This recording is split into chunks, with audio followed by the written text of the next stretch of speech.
I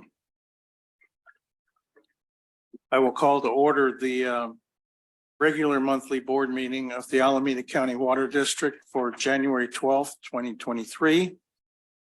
And I would ask the district secretary to take roll call, please. Directors Gunther, Here. Akbari, Here. Huang, here, Weed, Here. and Sethy. Here. So with that, I indicated we'll bypass the salute to the flag again. We'll go on to public comments. Are there any public comments that have been submitted for this evening or any hands up with our public that's online? Not seeing any hands up, and oh, now I see a hand up, Mr. Ken Nishimura. Yes, Mr. Nishimura, welcome. Happy New Year, members of the board. It's been quite a 2020 start to 2023. The running joke, of course, is the drought over, but I have been watching the stream flow in Alameda Creek with quite some interest, and the floods that we had at the end of 2022 were rather remarkable. I believe Niles Canyon Road is still closed due to the damage from that. I guess, my comment really is, nobody knows for certain whether or not this intense series of rainstorms that we have gotten is the new normal or not. There have been some indications from the climatologists that one of the changes that California could expect is more intense periods of drought followed by more intense periods of rainfall. And if that, if the last year is indication of that, then maybe that's what's happening. I guess what I would like to see some action or attention paid by the board is really looking at, okay, what does that mean for the districts in our long-term water supply? The peak flow through the creek New Year's Eve was over 23,000 or 22,000, 23,000 cubic feet a second. That's a flow, if you were to capture that for a day, would satisfy the district's water needs for the entire year. Even today, Del Valle is releasing water at 2,000 cubic feet a second, and slightly more than 3,000 cubic feet a second is running through the creek, for the last few days. And that would, in 10 days, you could satisfy the district's water needs for the year. I did take a look through your recharge report, and it looks like the district's capacity to take water from the creek and put it actually into the groundwater is limited to about 10 acre feet a day, about 5 cubic feet a second, which is far, far less than the flow of water that we have. So, if we are going to shift, to this, water coming in deluges, followed by long periods of drought, we need to start looking at ways that we can make more use of the water when it comes intensely through processes such as active groundwater recharge rather than passive, and more local storage and storage inside the state of California as well. So there's no direct request here, but just my comments based on what I'm seeing in the last 3 weeks or 4 weeks of rainfall and what possibly that could mean for the district. Thank you.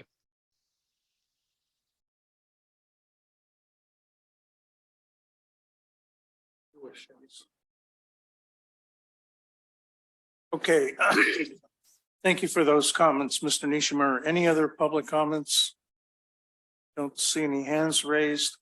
I should, as a courtesy to the public here, allow our general manager just to go through some housekeeping items in terms of how we're conducting our meeting. Sure, very briefly. Thank you, President Sethy, and good evening, everyone. My name is Ed Stevenson, and I serve as the district's general manager. Members of the public may participate in this board meeting in person or remotely by either using the Zoom application or by telephone. Any member of the public present in person who wishes to make comments may approach the speaker's podium at the appropriate time. For those participating remotely, note that the meeting agenda, staff reports, presentation materials are all available on the district's website at acwd.org. You may reference the instructions at the top of the agenda for how to participate using the controls in the Zoom app or your dial pad if participating by telephone audio. This board meeting is being recorded and will be made available to the public for future viewing. Again, thank you all for attending, and that completes my housekeeping remarks. Okay, at this point, we'll move on to the consent calendar. And I would ask for somebody to add items to the consent calendar, noticing that item 5.4, there's a request from a board member to remove that for discussion. Do I have a motion? I'll make the motion to add items 5.1 to 5.3 and 5.5 to 5.9 to the consent calendar. Okay. I'll is there a second. Second. Is there a second? Okay, Director Gunther seconds. Secretary, please call the. Directors Gunther, Aye. Akbari, Aye. Huang, aye, Weed, Aye. and Sethy. Aye. And now may I have a motion to approve the consent calendar as amended? Also move. Second. Directors Gunther, Aye. Akbari, Aye. Huang, aye, Weed, Aye. and Sethy. Aye. So at the preference of the general manager, should we take item 5.4 right now?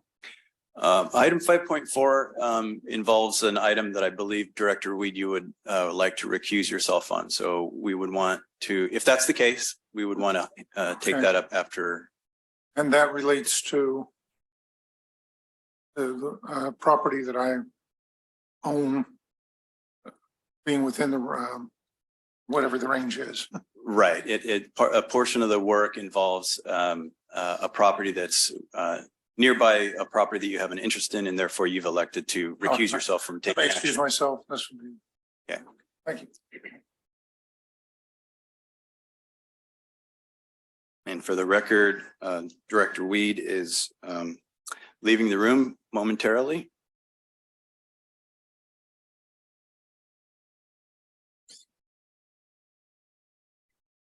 Okay, who from staff would like to lead the discussion on this item here? We can turn this over to Mr. Evans. Yes, thank you. Thank you, Mr. Stevens. Sethy, members of the board. Item 5.4 is authorization for professional services for emergency action plans. California law requires owners of state regulated dams of certain hazards classifications to create inundation maps and related emergency action plans, which are to be submitted and approved by the state. The district has 6 facilities that require such plans. Currently, the district is compliant with 6 inundation maps and 1 emergency action plan. A second emergency action plan has been submitted to the state and is currently under review. The item before you tonight is to secure outside services that are needed to expedite the completion and approval of the 4 remaining EAPs. There's adequate funding in the fiscal year 22-23 budget for this expenditure. And this topic was reviewed last night with the Operations and Water Quality Committee. Approval of this agreement will support the district's strategic plan goal 1.3, continuously improve emergency preparedness and response capabilities. So with that, recommendation tonight is by motion to authorize the general manager to enter into an agreement for professional services, the development of 4 dam emergency action plans with Water Resources Engineering, Inc. for an amount not to exceed $188,820. And with that, I'm more than happy to answer any questions. Thank you. Thank you, Mr. Aarons. Are there any questions from the board here? No.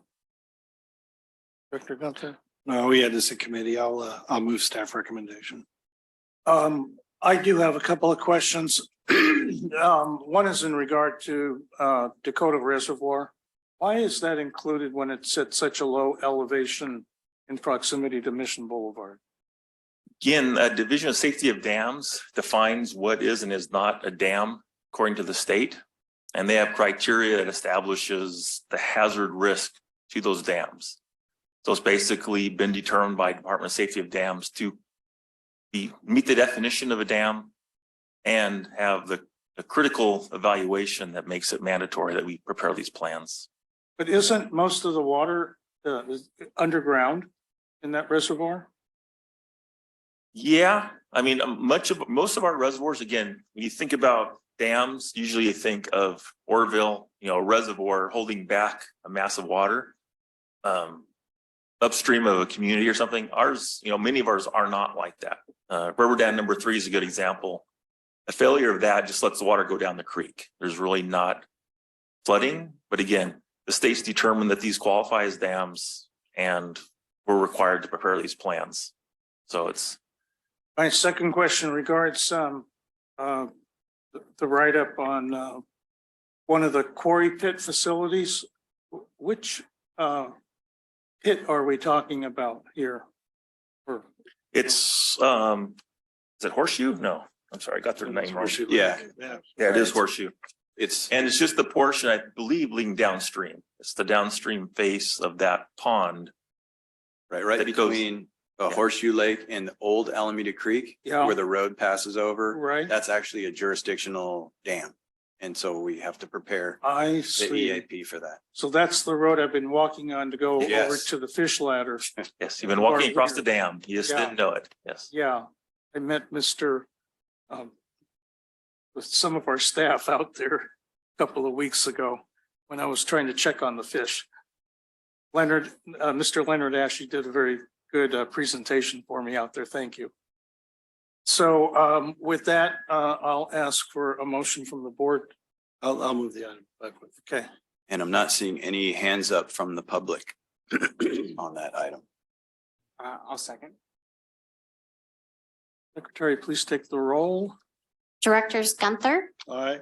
Akbari, Aye. Huang. Aye. Weed and Sethy. Aye, and note that Director Weed has recused himself from voting.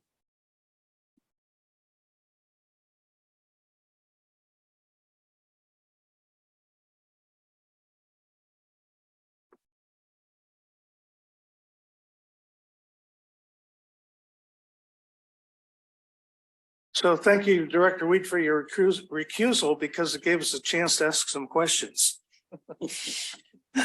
Without a rebuttal. Yeah. Thank you. All right, so we'll move forward on the action calendar and we'll move to item 5.10 and I'll turn it over to staff.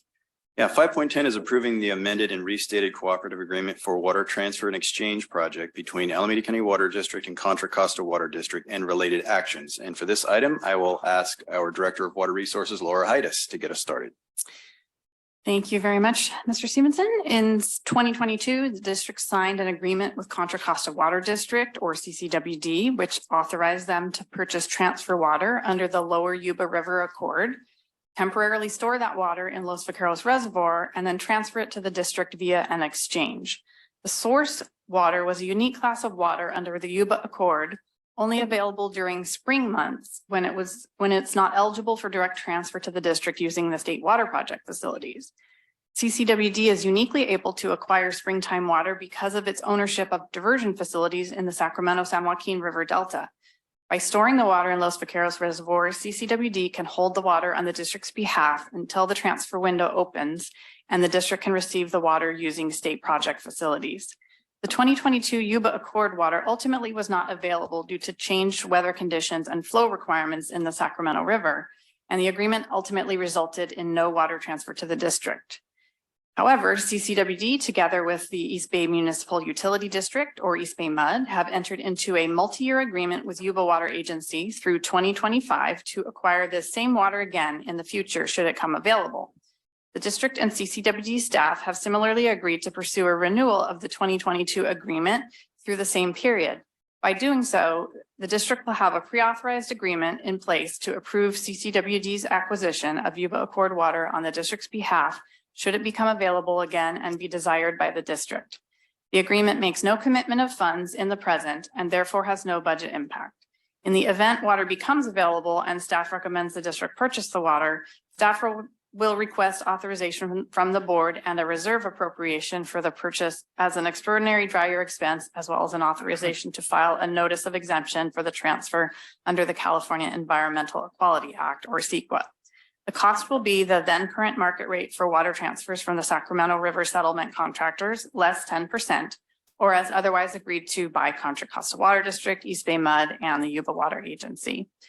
Board approval of this action will help meet the district's strategic plan goal 2.1, maintain and enhance sustainability and reliability of local and regional water supplies, and goal 2.2, protect existing imported water supplies. So tonight's recommendation is by motion, authorize the general manager to execute the amended and restated cooperative agreement for water transfer and exchange project between Alameda County Water District and Contra Costa Water District and related actions. And with that, I'm happy to answer any questions. Are there any questions from the board here? Yes, the risk of getting into too much detail. The Yuba water is state water. But the point at which Contra Costa takes water out of the estuary, I thought was that area, that was federal water. How do they make that distinction? When we had a 5,000 acre foot exchange through Contra Costa back in the drought or last, it took us took us forever to get the Corps of Engineers, took us forever to get the Bureau of Reclamation to allow the transfer of federal water to a state entity. And then it took us years to pay off the debt, given the arcane requirements of water transfers and payback. In this case, how can Contra Costa now take water out of the federal reach of the estuary and we get credit for a state water exchange? Good question. So the water would be coming from the Yuba Water Accord, which Contra Costa does have the ability to take at their intake, and it would be transferred to us by an exchange and come actually through the state water project. So they are a federal contractor, we're a state contractor, and so we would be able to make those agreements and make that exchange for the water. So there's a special agreement with Yuba and Contra Costa, and with the approval of the state, that the Yuba water, when taken in the federal reach, surplus water is going to be given a color of state water. I don't believe that we would get this particular water, and forgive me, I don't know all the nuances of the complicated transfer mechanisms that occur to all this. But this particular water, it's actually outside of the Yuba Accord. It's a different set of water than the Yuba Accord water that's taken by some of the state water contractors. So that's why Contra Costa has the ability to pick it up. Does that help? So that might be federal water coming out of Yuba that they're taking, and then somehow we're getting an exchange. It'll be interesting. This is not the time to resolve the debate, but always found it interesting as the water went down the estuary. It's state water near Clifton Court, in part federal, and then it becomes only federal as it gets farther downstream. So someday someone will have to explain that to me. If I may, just this is my understanding. I could be wrong, but we have the agreement with Yuba Water Agency or Contra Costa does to draw down water that will be stored in Los Vaqueros Reservoir. Without the Bethany transfer pipeline, which is yet to be built, we have no way to get that delivery of water down to the Harvey Banks pumping plant.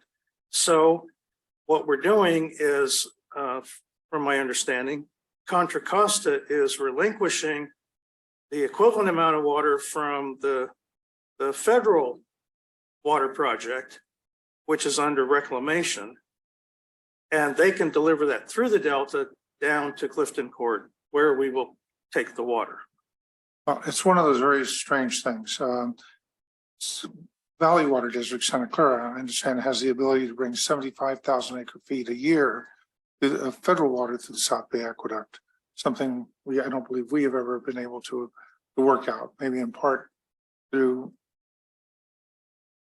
several agreements removed, able to relationships removed, be able to accomplish it. But it's all part of the surreal relationships of water rights and transfers in the state of California, because this really is paper water that we're talking about. It's not a true water transfer. It's an exchange of water rights. So Ms. Itis, did I get that correct? When it I was- think it sounds like the type of mechanism that we would use to do this. Okay. And it is an Thanks. exchange. There is real water, just to be clear, there is real water going into the reservoir, and then there would be an exchange mechanism, a trading between the Central Valley Project and state project to get it to us. thank you. That's why reclamation has to be part of the series of agreements that we're making. And that stretch to the estuary. Right. Thank Any you. other questions from board members? Comments? Actually, no question, just a comment. I think it's important to highlight that this agreement is good till 2025. I think some of our customers will be wondering right now why we're talking about drought water transfer when we're raining like crazy. I think this is a good example of ACWD's foresight, just in case there's another drought in the next few years. We have the ability, at least the opportunity, to take additional water if it's available. So thank you. Director Akbari? No questions. I gladly support it. It's just, it shows agencies working together in a strange but productive way. Well, the last time I recall we had to do this was in the previous drought in 2014, and we were like an experimental agency for the entire state of California and trying to do a transfer, and it was going through hoops and leaps, and we were kind of creating the pathway for other water transfer agreements. So I'm very supportive. Am I seeing a hand raised up there by? No, the that's, public? no, that's just the microphone showing it's muted. Okay, so are there any public comments at this point on item 5.10? Not seeing any. I would ask the board for a motion here. I'll move staff recommendation. I'll second. Secretary, please take the roll. Directors Gunther, Akbari, Aye. Huang, Aye. Weed, All right, and Sethy. Aye. So we'll move on to item 5.11, and this is in regards to Mission Square, our compensation plan services. I'll turn it over to staff here for. Sure, yeah, this item is to authorize a new contract with Mission Square to continue provide deferred compensation plan services and to amend the contract with Mission Square for retiree health savings plan services. And for this, I'll turn it over to our Director of Finance and Administration, John Wonderlich. Great. Thank you, Mr. Stevenson. The district maintains 2 deferred compensation retirement plans that are available to employees for contributing pre-tax retirement savings out of their paychecks to supplement their CalPERS pension. Mission Square is the district's deferred compensation plans administrative and investment related service provider and record keeper. To maintain continuity with these critical services, staff in Mission Square recently began negotiating a new 5-year contract. All fees for Mission Square services are paid by deferred compensation plan participants as a percentage of their account balance. So their services related to the deferred compensation program is a no-cost item to the district. The district also maintains a retiree health savings plan, which is a retiree-only health plan that provides reimbursement of certain medical expenses. Mission Square also provides these same administrative, investment-related, and record-keeping services for this plan, and it maintains a lot of consistency and continuity for participants who are in all of the plans. Fees for Mission Square's retirement health savings plan services are also paid from participants' accounts, but they are supplemented by a negotiated employee benefit of $25 paid annually by the district to Mission Square on behalf of each active employee. And so that amounts, there are about 100 active employees in that plan, so it's about $2,500 annually. This item was reviewed with the Finance Committee in November of 2022. And approval of this item will help achieve district strategic plan goal 4, improve workforce recruitment, maintain retention, and enhance employee engagement. So the staff recommendation on this item is by motion, authorize the general manager to enter into 1, the new Mission Square contract for deferred compensation plan services, and 2, an amendment to the current Mission Square contract for retiree health savings plan services, both in a final form approved by the general manager and general counsel. I'd be happy to answer any questions. Any questions or comments from the board?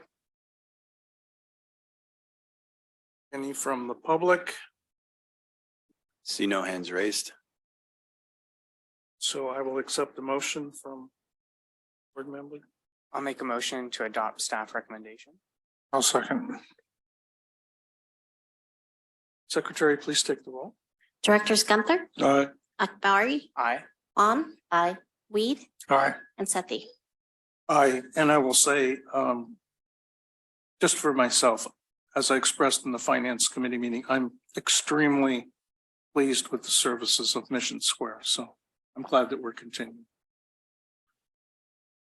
So we'll move on to item 5.12. And this is on our water service termination policy and collection of delinquent accounts. I'll turn it over to staff here. Yep, this is a resolution that amends the collection and residential water service termination policy to collect delinquent and unpaid charges for owner occupied single family residential accounts on the property tax roll. And again, I'll turn this over to Mr. Wonderly. Great. So the district's collection and residential water service termination policy provides an overview of the district's administrative actions for the collection of delinquent accounts, including notifications, fee assignments, and discontinuation of service. Updates to the policy are proposed to reflect plans to begin collecting delinquencies for owner-occupied single-family residential accounts on the property tax roll. This item was reviewed with Finance Committee in December of 2022. And approval of this item will help the district achieve strategic plan goal 3, improve the district's financial stability and transparency. And so this item is just implementing the result of board discussions on this topic during the series of financial workshops we had last summer. And so the recommendation this evening is by motion, adopt a resolution amending the collection and residential water service termination policy regarding the collection on the property tax roll for delinquent and unpaid charges for water and other services on owner-occupied single-family residential accounts, and to authorize staff to take actions necessary to implement this amendment to the policy, such as entering into agreements with the County of Alameda. And this type of board action, clearly showing the authority and intent to move forward, is required by staff with the county to initiate the administrative procedures they need so that we can be ready this summer to initiate this process. And so I'd be happy to answer any questions from the board. Any questions here? I have some comments, but Please, Director Weed. first of all, since these are delinquent bills, this only requires 3 votes of the board. Or if putting portions of the service charge on the property tax statement would require 4 votes. That's correct. Comment that it's a modest but important step in the right direction of trying to put as many of our bills on the property tax statement as possible, because those bills are paid. And the collection issues drop down dramatically across the board. I would ask that we develop a metric of the number of referrals we make to collection agencies currently as a base, what they will be in the future. Hopefully we will be able to expand this process, this practice beyond owner occupied to any delinquent bill in the district. And eventually with 4 votes, put the service charge as well on the property tax statement. So, thank you. I do have questions for staff. So my understanding is that once the delinquent amount is assigned to the county, the account actually is reset and the customer is back into good credit standing with the district. Is that correct? So there's some nuance to that response. By law, we may only send past due unpaid charges to the county that are more than 60 days past due. So when those amounts are referred to the county, those amounts referred to the county will come off of the customer balance. So there will be kind of a credit for that amount applied to the account. However, because only charges more than 60 days past due can be referred, it means the customer may also have late charges that are less than 60 days past due. Those will remain on the account. So do we treat the multifamily accounts or renters the same way? I know we now refer them to the collection agency, but do we also write off the same amount? So based on the deliberation we had with the board during the workshops, we are only doing this process for owner occupied single family residential accounts. So there will be no changes to processes for multifamily. I totally understand. I think I'm looking at it from a fairness point of view because we're literally creating two classes of customers when it comes to delinquent charges, right? So a single family homeowner now has the opportunity, I'll put it in a quotation mark, to basically zero out their 60-day overdue balances. If I am a renter, ACWD as practice, established practice, would send me to a collection agency. At that point, would ACWD write off the same amount, that 60-day overdue? Yes, whenever an amount is referred to a collection agency, Okay. it is also written off. Our practice is that we only refer a customer to the collection agency after they have closed their account. As long as the account is open, we continue to work with the customer and do not refer them to the third-party agency. Okay, you actually switched my thinking the other way around. So now it turns out the single family homeowners actually get the short end of the stick. That would Because be they one go- way of looking at Okay. it. And as a reminder, this is a once per year process. Right. We want to avoid situations where a customer can just not pay all year. Mm-hmm. And so our normal processes of late notices and reminders to owner occupied single family residential customers will continue throughout Right. the year, just like it does for all other customers. So if you get a bill in September that you haven't paid for several months, you will fall into our delinquency procedures just like any other customer, because it's only a one point in time at the end of the fiscal year when this balance more than 60 days past due is reset and assigned to the property tax roll. But as a renter, that won't happen, right? Correct. Not until they close the account. Now, the way our processes work is at 60 days past due is when you are subject to disconnection. So we tend to be very lenient in working with our customers and do not always strictly enforce that. And so the only way for a customer to even get a balance more than 60 days past due is based on the kind of leniency of the district and being flexible and having payment arrangements in different situations, which does happen. A customer has a leak, a customer, gets behind, maybe they have an unusually large bill. We are very proactive in working with them and trying to maintain them in water service. So there will be referrals through this program. But based on our existing policy and the state legal requirements, you can be subject to discontinuation once you're 60 days past due. So I think it's not the secret that I have, and this is a common part. Thank you for answering my question. That actually does make me feel better and worse at the same time. I think I have a philosophical problem with the fact that we are treating our customers differently. The outcome of not paying a bill, being delinquent, is different. Depends on if you're a homeowner or renter. And for me, that is a very difficult concept because one could see it as one party has advantage over another. And that is just something that, based on fairness, that I am just not going to be able to support. But thank you for putting all the safeguards as much as you can and answer my questions. Yeah, no, I think based on the policy we have in place and the way it's implemented throughout the year, it will result in this new process not having a huge difference in the way the customers are treated. To the extent it's helpful and provides some context, 95% of our single family residential accounts are in the name of the property owner. So this will be a process that applies for, the vast majority of those accounts. And in terms of our multifamily, commercial, industrial, and kind of non-residential accounts, our experience is that the multifamily and non-residential accounts, it's very rare that we have serious delinquency problems with those accounts. It does happen occasionally, but it's very rare.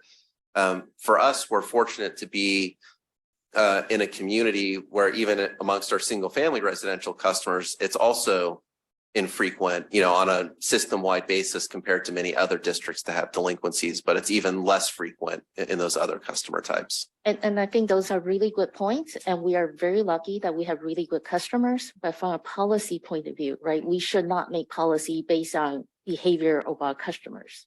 That is a personal philosophy. That is not saying what's right or wrong. It's personal opinion that policy should not, the effectiveness of the policy should not be contingent on behavior of our customers because things could change, right?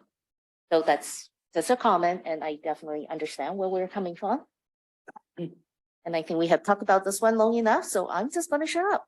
Director Huang, if you wish to make this universal for all delinquent accounts, you have my full support. And I think we have learned that we can't do that. We because- can.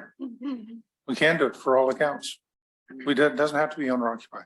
We can, they made a choice because there were concerns for some groups.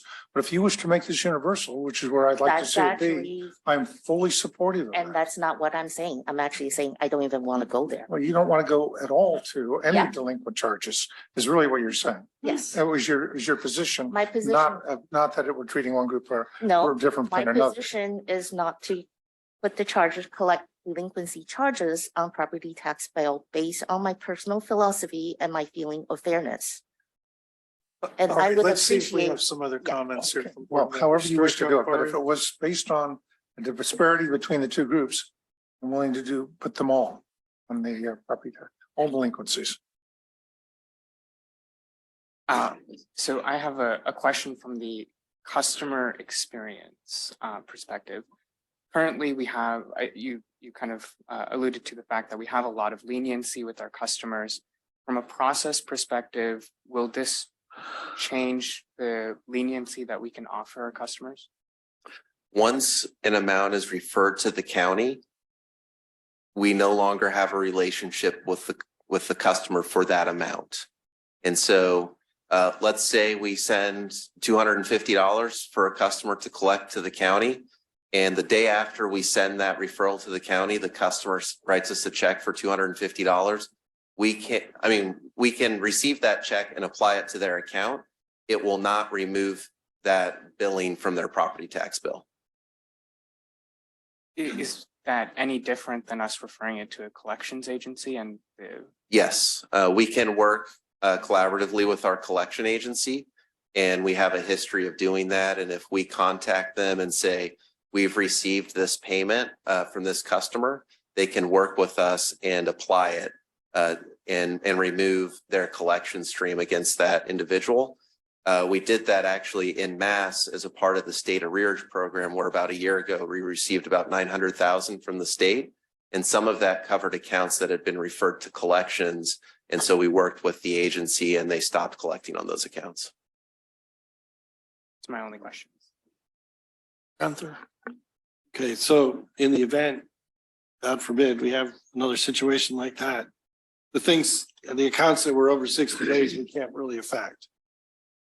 Yeah, once they're referred to the county. Today, we are talking about a change to the policy to declare our intent to do this. It will be a proactive action by the board each year to make a referral.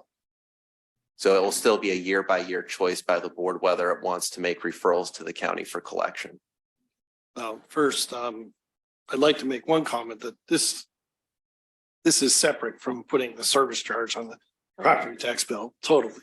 Sorry. And I'm not a big fan of collection agencies. I do not see this as I think the concept of going with renters is interesting. We treat everybody the same. True. I know there's a lot of issues with doing that. And this is kind of a test program. Now, based on the fact that, let's say, the state does try to do something like they did with that during COVID, that we monitor that and ensure if they do that, that there people would have an opportunity perhaps to knock these down at the county level through that same type of a program. I don't know if the county goes for that or not. Yes. How would that be able to be done? So that did create some complications because there are districts throughout the state who already have a process like this in place and assign arrearages to the property tax roll. So they did work out a program so that in those situations, the customers could still benefit from the arrearage program. It made it a little more cumbersome administratively, but they did identify that as something they wanted to address. Okay, so it actually has been addressed already, to this day already. Okay. Okay, well, I could live with this. So I have one question, one comment. Can you clarify for the public what the water shutoff rules are, given the passage of AB 998? Right. So the district policy is compliant with SB 998. And essentially the rule is at the simplest level is this, is a customer has to be at least 60 days past due before you can disconnect them. You also have to provide the customer some sort of opportunity to enter into a payment arrangement before you can disconnect them. So essentially, once a customer is initially 60 days past due, if they want to sign up for a payment arrangement at that point, then their disconnection would be deferred. If they fall out of the payment arrangement, they do not get a new 60 days. So as soon as they fall out of a payment arrangement, then you have the ability to discontinue their water service. Okay. Well, I'm supportive of the staff recommendation here on this and the clarifications that we're making to our ratepayers. I do have I have a comment that's tied in with this, but I will leave it to my director comments at the end of the meeting. Yeah. As far as what we're doing over in Aqua on the putting the fixed charges on the property tax bill. So with that, could I entertain a motion here from board member? I'd like to move staff recommendation. Oh, yeah. Oh, do we have I'm public comment? sorry, there is a member of the public, I'm sorry, that would like to speak, Mr. Nishimura. Thank you, President Sethy. Yeah, I realize this has been a topic of great debate within the board. I've followed it from time to time. I'm not a great fan of putting a delinquent bill for an essential service on the property tax. But I can see the advantages to the district as well. My concern really is, and to some degree, I appreciate Director Wheat's transparency from his comments, right? Is this being used as a foot in the door to moving the fixed charges to the property tax? And I'm quite opposed to that. Again, not because it's a different collection mechanism, but because it would destroy the transparency that the ratepayers have today. I would oppose this move if it is being used as a mechanism to move the district towards shifting the fixed charges to the property tax, right? Is this really, a wolf in sheep's clothing? And I am disturbed, maybe is the correct phrase, by the nexus that Director Weed was very open and transparent about in his opening comments. And I believe Director Gunther also was sort of questioning that as well. So, I'm going to be neutral on the proposal that's before the board right now, but I am disturbed by what seems to be the rationale for taking the step. It's really not collections, but really it's an end run and a slippery slope to moving the district to having to fix charges on the property tax bill, which I oppose quite strenuously. Thank you.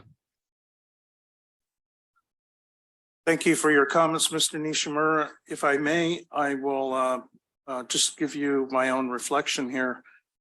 I see the delinquencies as being entirely separate from putting the fixed charge of a water bill on the property tax bill.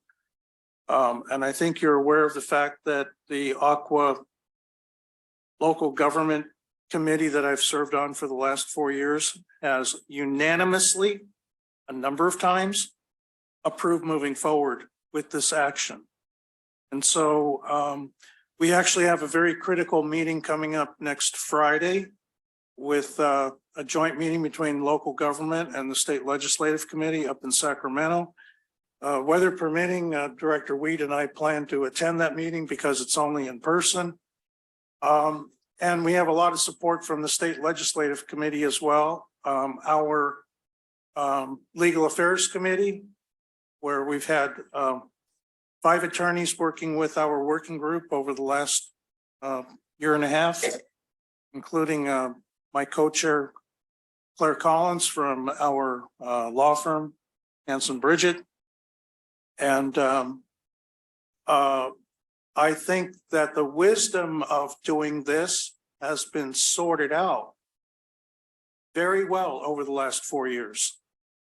And so the only decision we have to make in Aqua right now is whether this is priority legislation for this year or it gets deferred to next year based on the things that we'd like to accomplish in the legislature. We've also spoken to policy staff in the legislature, both on the Assembly and Senate side, through our Aqua staff, our legal counsel at Aqua, and our local legislators right here who are willing to support legislation that would permit as an option water districts to put their fixed charges on the property tax bill.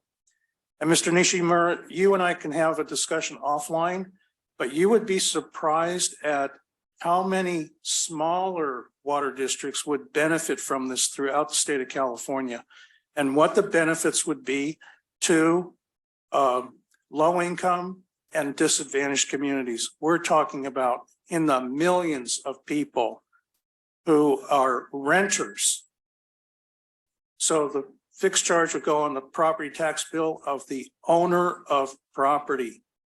And this would reduce and relieve the exacerbated charges on a water bill that go to many of the renters and low-income people in the state.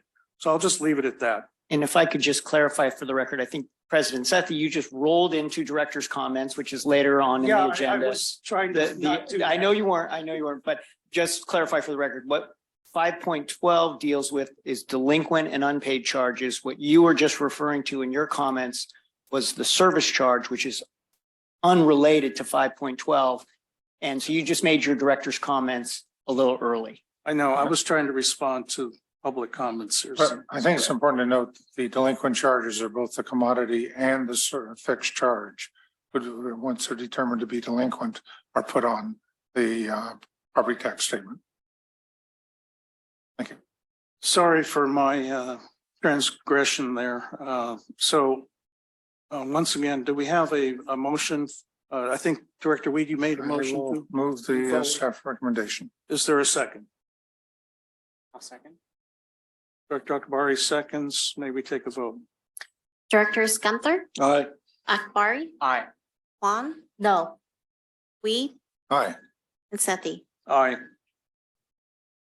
Okay, we'll move on to item 5.13. And I believe, do we have a member of the board who needs to use themselves here? I don't believe so. 5.13, okay, this is okay. authorization to execute a memorandum of agreement to participate in the Regional Purified Water Pilot Project, Phase 2. This is Phase 2 is public outreach and grant funding opportunities. And again, I'll turn it over to our Director of Water Resources, Laura Heides. Thank you. The district has been collaborating with the Dublin San Ramon Services District, Zone 7 Water Agency, City of Livermore, Livermore Amador Valley Water Agency, or LAVMA, and Union Sanitary District on the potential development of a regional purified water pilot project. Based on the results of an initial feasibility study, which we refer to as Phase 1, the 6 agencies have expressed interest in moving forward with a Phase 2 of the pilot project, which would focus on public outreach and education efforts and identifying grant funding opportunities. Staff recommends that the Board of Directors authorize the General Manager to execute a memorandum of agreement for the district to participate and contribute $25,000 in funding for the development of a public outreach plan as part of Phase 2 of the pilot project. Staff presented this concept at the June 2022 regular board meeting. Board approval of the memorandum of agreement will help meet the district's strategic plan goal 2.1, maintain and enhance sustainability and reliability of local and regional water supplies. And I would just note that this project really focuses on the public education and outreach. And so in the memorandum of agreement, there's nothing related to design or construction of an actual facility. So tonight's recommendation by motion is to, authorize the general manager to execute a memorandum of agreement to participate in the Regional Purified Water Pilot Project Phase 2, public outreach and grant funding opportunities. And I'm happy to answer any questions. I'll turn it over to the end of the board here. Well, I have my position on this. I did not support the initial Phase 1 portion. I will not be supporting Phase 2. I'll have some comments when it comes back to the board. But I have no further questions at this time. Director Huang. No questions.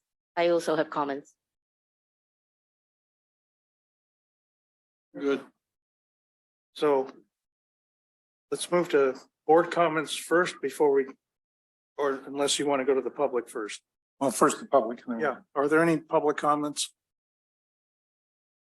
I'm not seeing any hands raised, none in the audience here. So we'll come back for comments. Okay. Well, this is one I don't have to abstain on. The project is some 15 miles outside our district boundaries. And so we don't have to worry about the proximity. And that is the primary reason of my concern.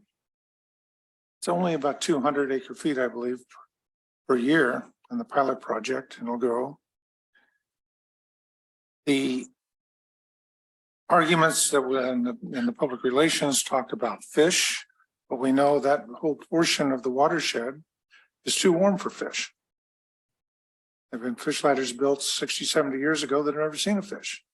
And Zone 7 did a study showing that the great majority of the Alameda Creek watershed is too warm to support threatened or endangered species. Staff report talks about endangered, but I don't believe there are any at this point identified endangered species in the watershed. The steelhead trout was threatened. The benefit to the district is truly de minimis. It puts water into a channel that we would recover some of the 15 miles downstream, maybe. There was discussion of a hold harmless agreement because this is recycled water, and recycled water has been shown to be a de novo generator of constitutes of contaminants of great concern. And even though it would not be in the product water, it would still be a generator that has to be dealt with as a hazardous substance. If it should that be declared a hazardous substance, which every indication is it will be in the various studies. So why? I can't personally answer that question and see any true benefit to ACWD. And I think it gives the unfortunate impression that we're doing something that would benefit our customers, and it won't. Thank you. If I may, President Yes, Sethy? please. So I definitely support this project. I have slightly different opinion. I think this, first of all, we need to remember this is just a pilot project, right? We're just trying this out. The ability to use purified water from DSRSD could potentially be a new water supply source for a local water supply source. In addition, we also need to remember this is not direct potable reuse or recycle water. This water, if we choose to take it, will still be put in quarry lakes and recharged before it's served to our customers. So from some of the comments I received from our public that is uncomfortable with recycle water, this is not direct potable reuse. This water will actually need to go through quarry lakes and recharge first. Lastly, I think this also has a benefit to provide in-stream flows. I know there's discussion about the creek water is currently too warm. There's a whole creek restoration project that is supposed to lower the temperature of the water to support endangered fish habitats. This could actually increase in-stream flow and help that effort. I can also see flexibility for ACWD that perhaps we could trade water with, instead of taking these recycled water, we'll use it to benefit the fish flow to meet our minimum flow requirement and take water some other times. There are multiple different ways for us to benefit from this project. So personally, I believe it's worth this effort to run through the pilot project to see what's out there for us at a minimum cost. So thank you. Just a quick point here. The product water of the recycled water project is warmer than the ambient water in the stream. So we're actually adding warmer water to the stream. We're also The increasing flow. effects of trying to change the temperature of the entire watershed is, I think, was been identified as being totally outside the scope of any foreseeable project, including the stream restoration. It's not one of the benefits identified in stream restoration. Aesthetics maybe, but not So I would ask fish. staff's clarification. I believe the impact to the creek and effect to the creek from releasing the purified water has been evaluated and will be evaluated as part of this project, correct? So just to clarify, as part of this specific project, the board would be approving tonight, there's not No, actually any work. This right, would this just is be just public outreach. outreach to raise awareness that would benefit this project or really any future project on recycled water that we would choose to do. I believe the pilot project, if we do proceed to actually doing that and making the release of the creek, temperature would definitely be something that we would study. Okay. Thank you for the clarification. So we're basically just talking about the outreach piece right now. Yeah, And that's and what so the item is Okay. about. The memorandum of Okay. agreement only Thank you. covers outreach and education. But And I would if you add that- recall, in the first presentation, Thomas Neisser told us one of the concerns of the environmental groups that were looking at this is the water being put into the creek is warmer. I think, I would also note that when we talk about the cost of recycled water, we dealt with Union Sanitary District on one that was far closer than our own district, utilizing quarry pits directly. I think we're And going that to go cost back was to outreach. $8,000 per acre foot, 4 times the cost of our most expensive water. Yep. So the cost factors are off the scale. I will apologize for sidetracking. Let's go back to public outreach and this agenda item. Yeah. So I definitely support the outreach effort. I think this is a small cost to educate our customers, to provide information to our customers on what we're trying to do and the studies that we're trying to perform. So thank you. I would like to make a few comments here before I turn it back to Director Akbari and I Director actually Gunther. was asking, I thought General Manager was going to make a comment.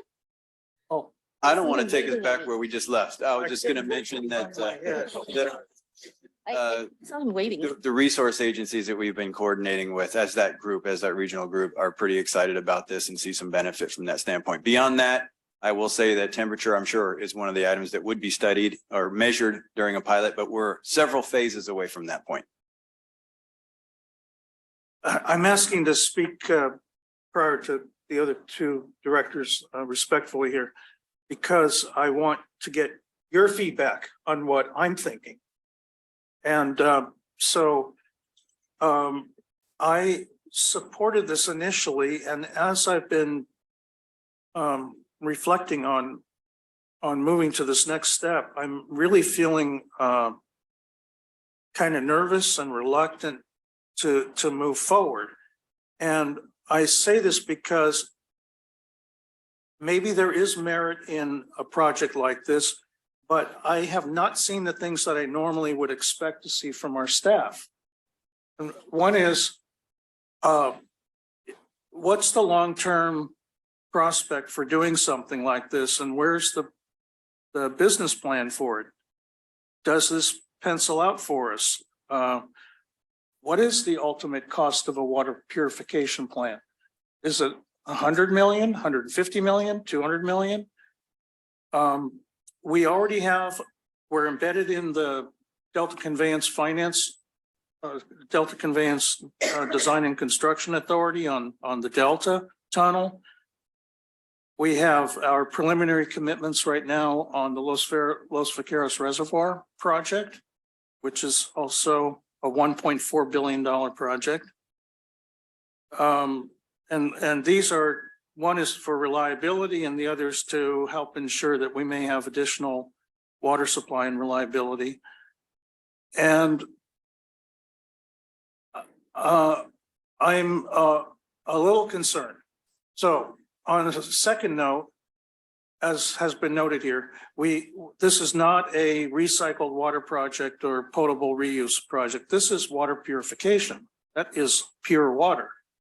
So why are we spending $120,000 on doing public outreach if it is pure water?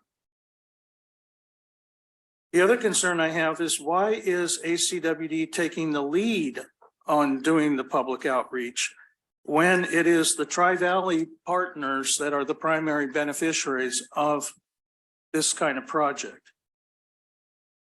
As Director Weed noted, I don't know whether it's 200, 500, 1,000 acre feet of water. 200 acre feet. Yeah, well, whatever it turns out to be, seems minuscule from my point of view, when we have our water banking program with, I think, somewhere around 120,000 acre feet of water right now, and a decade worth of supply. And we've made our investments in that, over 20 years. So I'm trying to rationalize why we are doing this and what is the purpose of the public outreach. Lastly, we're taking the lead on the public outreach, but who is going to take the lead on the grant funding that's available? That wasn't noted in the staff report. Is there a response to that? Yeah, would you like me to respond to Yes. some of the questions there? The grant funding, let me take a look at my draft agreement here. I believe that's going to be a joint staff report. We do keep a close eye on all grant opportunities, so that's something that we always will be keeping an eye out for that, but also our partner DSRSD. Let me just double check this here. DSRSD is noted as they would also act as a lead agency in providing technical information related to the project and monitoring, preparing grant funding applications if necessary. And so they're really doing a lot on the grant funding end and looking for that. They are the ones that, if they did proceed to a pilot, would be building the facility. We would just be, as part of our responsibilities, is monitoring the grant funding opportunities, which again, we do a lot of that anyway for our own projects. And you also had a question about, why would we be taking the lead on the contracting and all of that. And so it is going to be a group effort where all the agencies are contributing funds. We would only be contributing $25,000. But by being the lead on the contracting, that will allow us to have a lot of input on how that process is done, how someone is selected for doing this outreach project. And also, I think one of the other things that we've been thinking about as part of this project is that we know that this is outside of our area and sort of a new concept, bringing purified water from another area over to this area, and that our board definitely has a lot of interest in having some say in what kind of outreach we're doing and how we're sharing our messages with the community. So that was part of why we felt like that was a contribution that we could make to help sort of lead and have our hands a little closer to the work on this particular outreach project. Well, I will say this respectfully. I view us as tangential potential partners, especially when you're talking about such a low quantity of water. And I presume that this would be water that's coming to us via Arroyo de la Laguna Yes. through along Foothill Road, all the way to Alameda Creek. And as was noted earlier tonight, it's even in the board presentation, we've been getting close to 30,000 CFS down the creek right now. Even in a dry weather year, when water's coming down the creek, as Director Weed has noted, that's a warm water creek. That's a creek that people play in because it's that nice and warm. So again, I'm kind of scratching my head. Why does the public need to be educated about using purified water that's coming down our creek? That doesn't, it's not going directly to their tap or anything like that. Right. I'm just scratching my head. I'm trying to Okay. figure it out. Well, maybe I can share a few additional comments that might help. It is a very tiny amount of water if we build the pilot. I totally understand that compared to the actual flows we're seeing right now in the creek. Really, the pilot project would be just to prove a concept that it could be done to test the water quality and demonstrate the safety of it. I think what we've seen throughout California and elsewhere too, for the public to accept any of these types of recycled water projects, even indirect potable reuse, where it might be similar to what we would be proposing here, coming down a creek, going to recharge before it ever even gets to your tap. There's a lot of concern and apprehension about drinking recycled water ultimately. And so being able to demonstrate and show the safety of it, show that the concept can be done, and spend some time talking to our communities about it, you know, throughout the Tri-Valley and the Tri-City, will long-term help any recycled water project that moves forward. And sometimes these efforts can take, 5-10 years to gain that acceptance and get some public support behind the concept of implementing that new concept.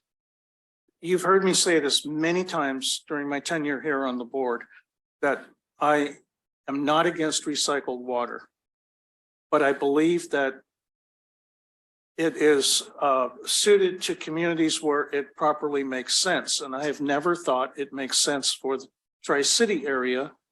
But if you're over in the Tri-Valley area and up to San Ramon, Walnut Creek, those areas, you don't have a lot of options over there.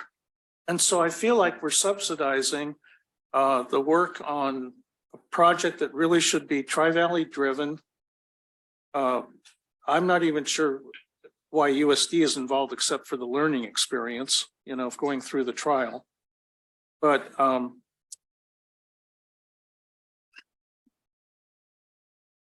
I really would like to see the staff, if they really feel this is that important, come back to the board with the business rationale and what the long-term expenditure might be.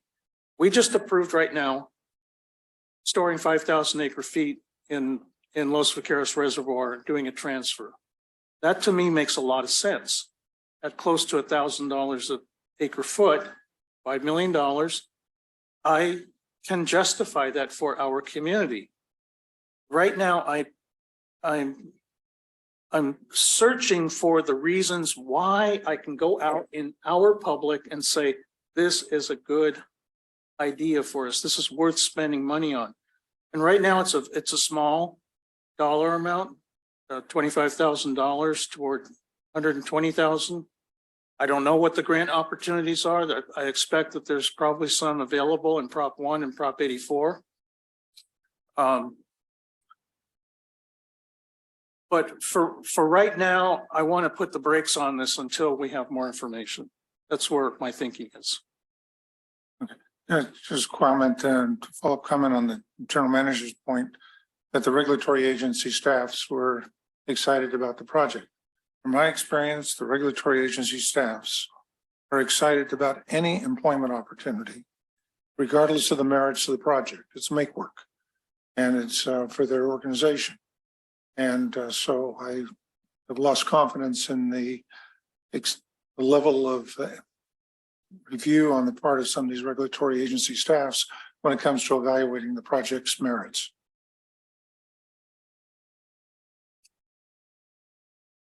I'll go back to Director Akbari.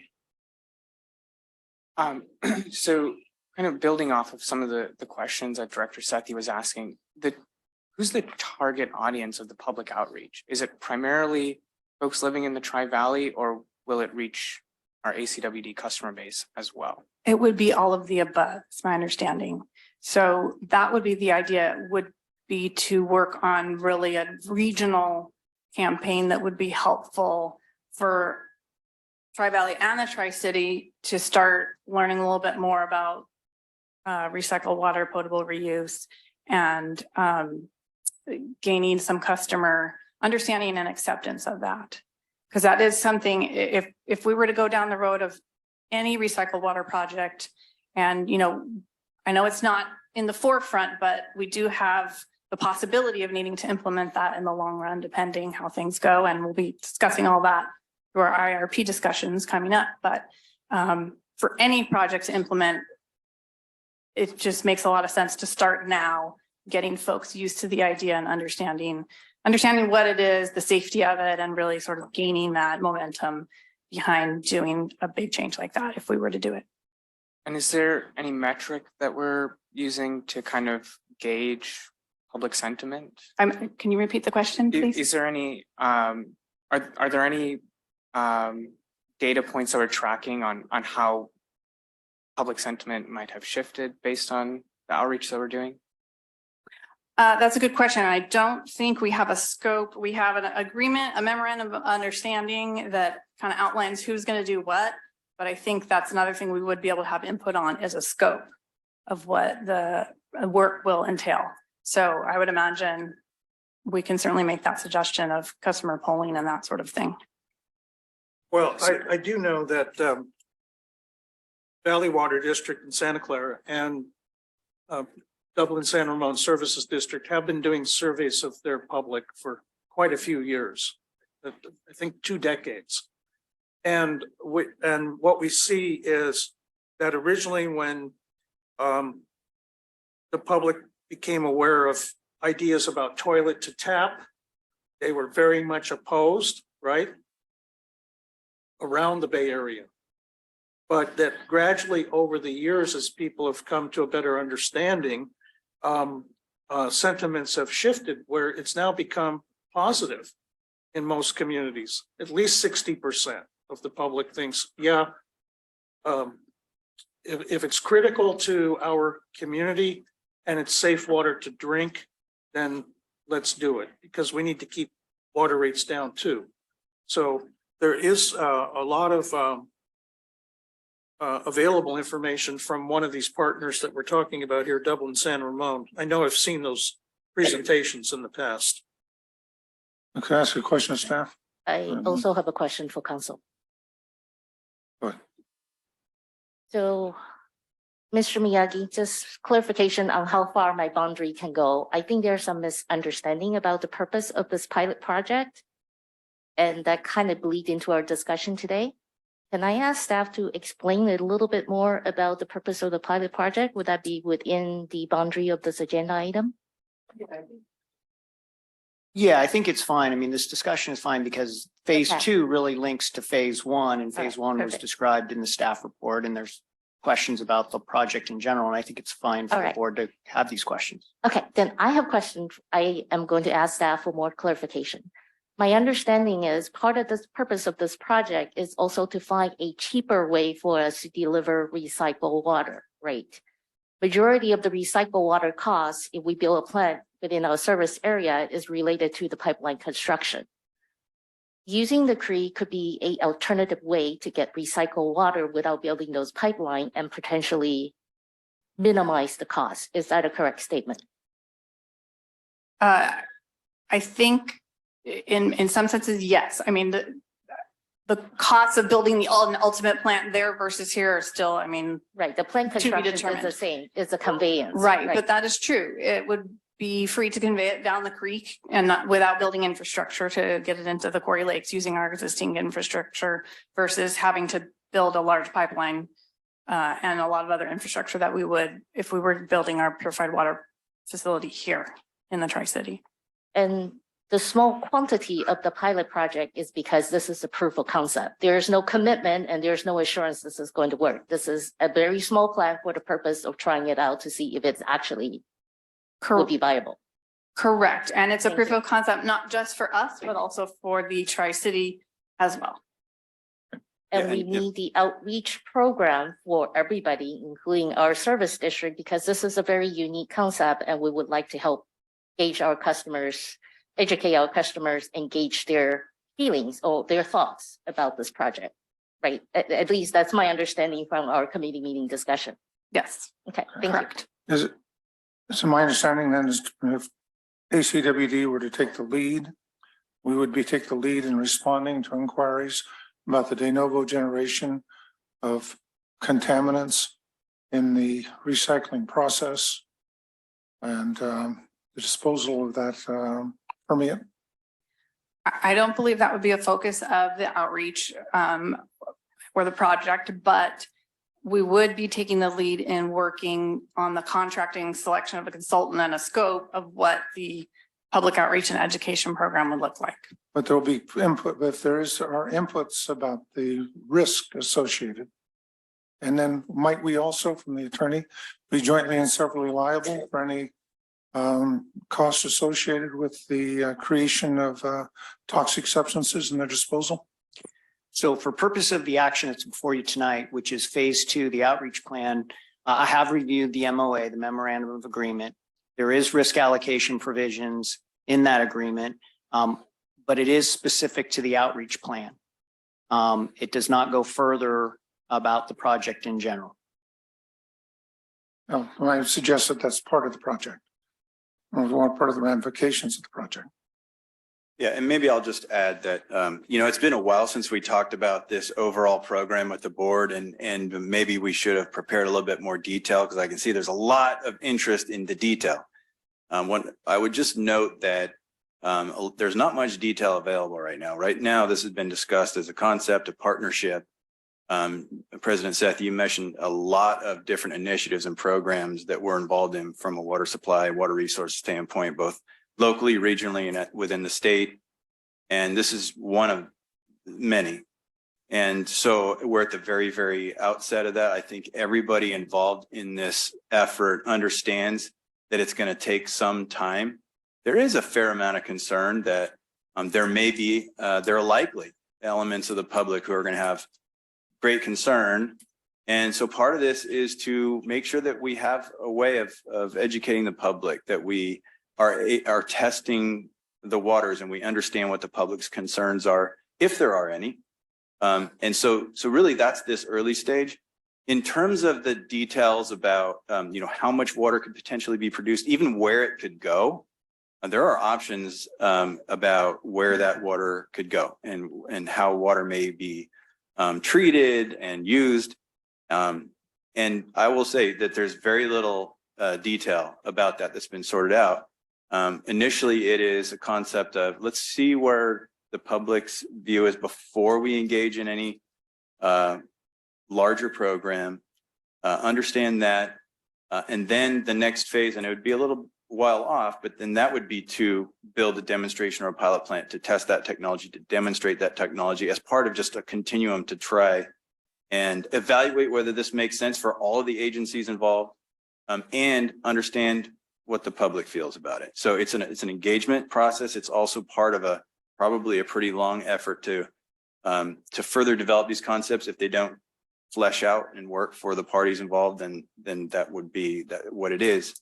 But staff feels anyway, if there's an important water resource development effort taking place in our region, particularly if it may impact us, and I don't say impact negatively, I mean, if it may have a benefit or not to us. We want to be involved in that. We want to be elbows deep in it. Yes, we have lots of other things that we're doing, but we feel it's important that this agency is engaged in that. If the board's not comfortable engaging in this way, there are other things we could do. These are the types of things that we've worked out with our agency partners to date. So that's what staff has before you. And I can also say that if the board's interested, we can come back and provide additional information. We can talk through some of the concepts, all not even half baked, barely whipping it up in the bowl at this point. But we can certainly talk about anything that may flow from this. And then more detail about specifically the scope of the outreach once it's further developed. And we'd be happy to bring the board along on this. Well, what I would like to see the staff do is help me get over the bridge here.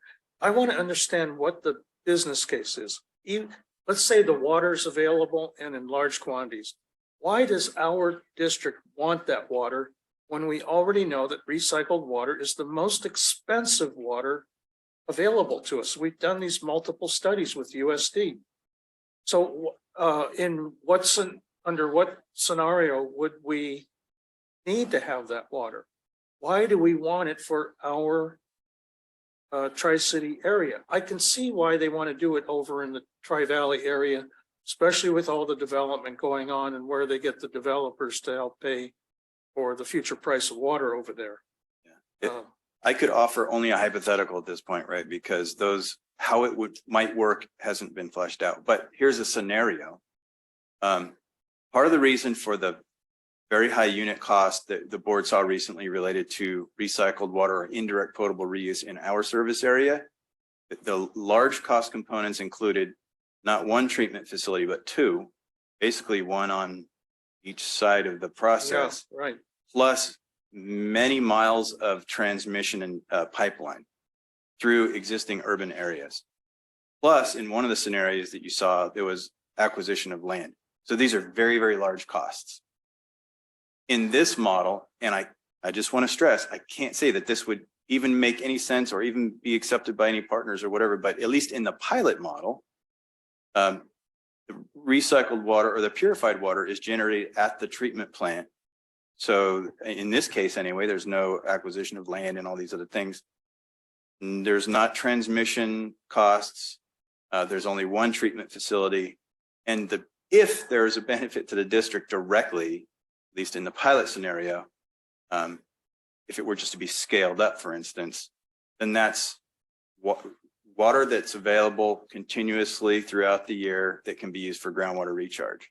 So that in the case of, say, a drought and things like that, I mean, that's some pretty valuable water.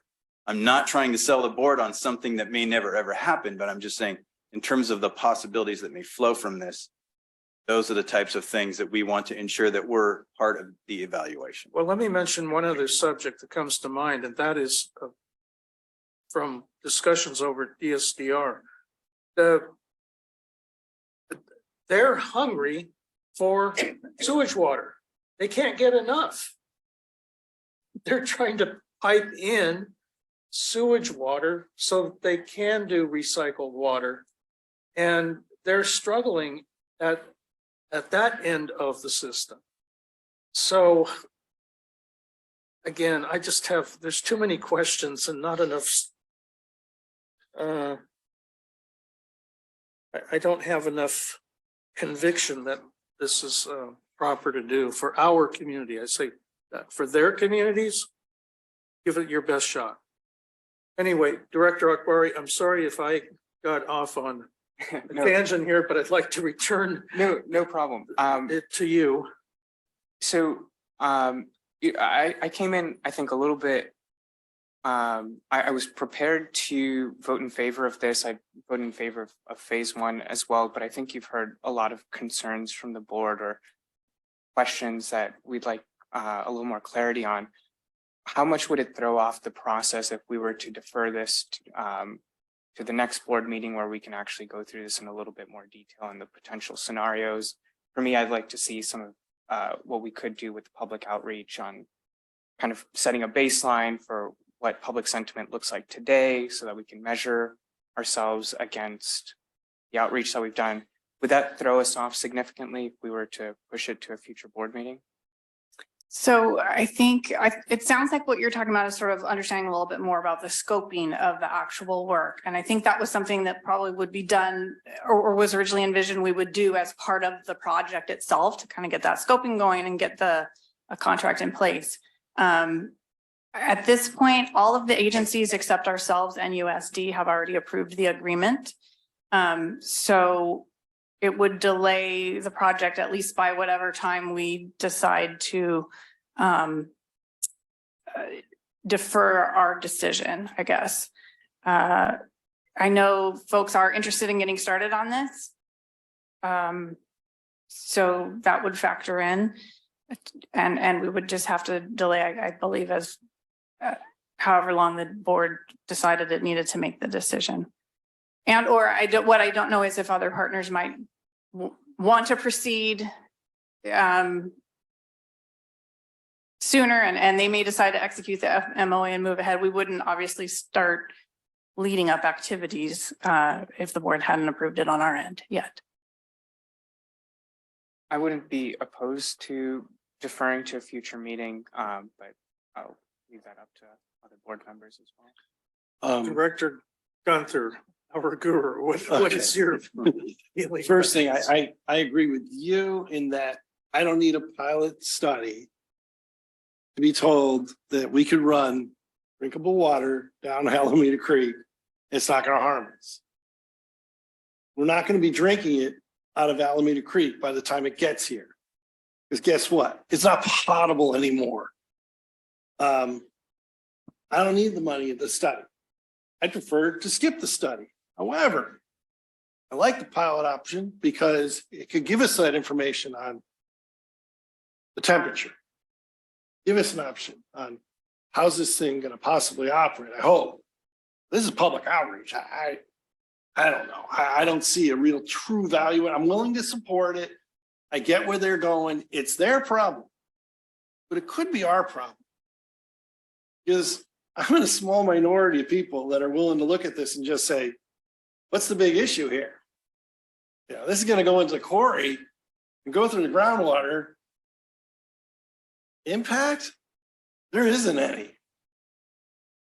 You know, as far as recycled water and PFAS or whatever else you want to talk about, well, here's an opportunity to figure it out. We don't know. I don't think there's a whole lot of data out there. Maybe I'm blind to it, but I don't think so.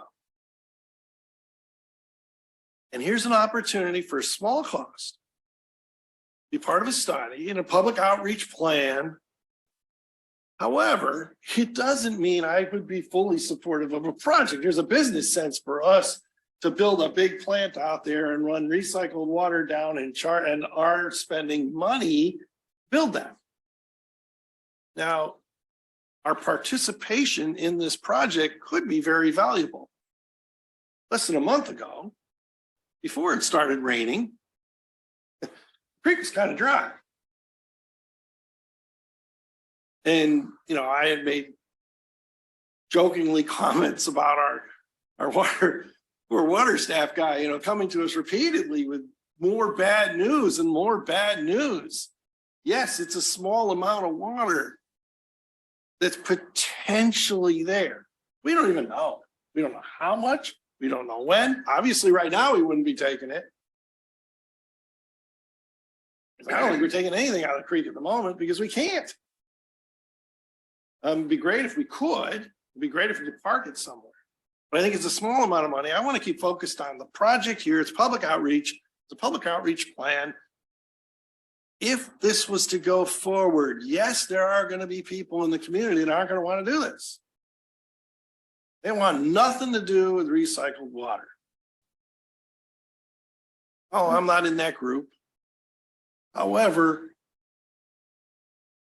I've never pushed for it because it never penciled out.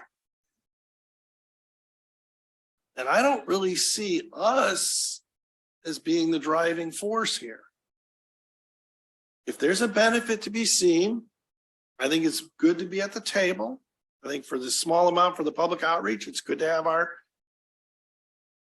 maybe talk with the public. This is stuff people talk about all the time when it comes to water. Oh, we use recycled water. We use recycled water. And then when you ask them really to do it, they're like, oh, no, I don't want that.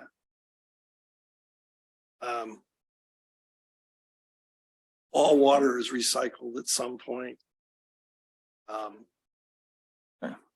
I think Alexander the Great may be in this cup here somewhere. Joke, but still, I think we need to come back in. This is on the plan, the outreach plan. I don't think it's a bad idea to spend money on to deal with people's opinion. But I do agree with Director Akbari. We need some. We need something. Is what are we getting out of this? You know, are we just going to go out there and be feel good, nice things? Yeah, 25,000, small amount of money, but you know, I'd like to see something. Maybe some data. I do not oppose the plan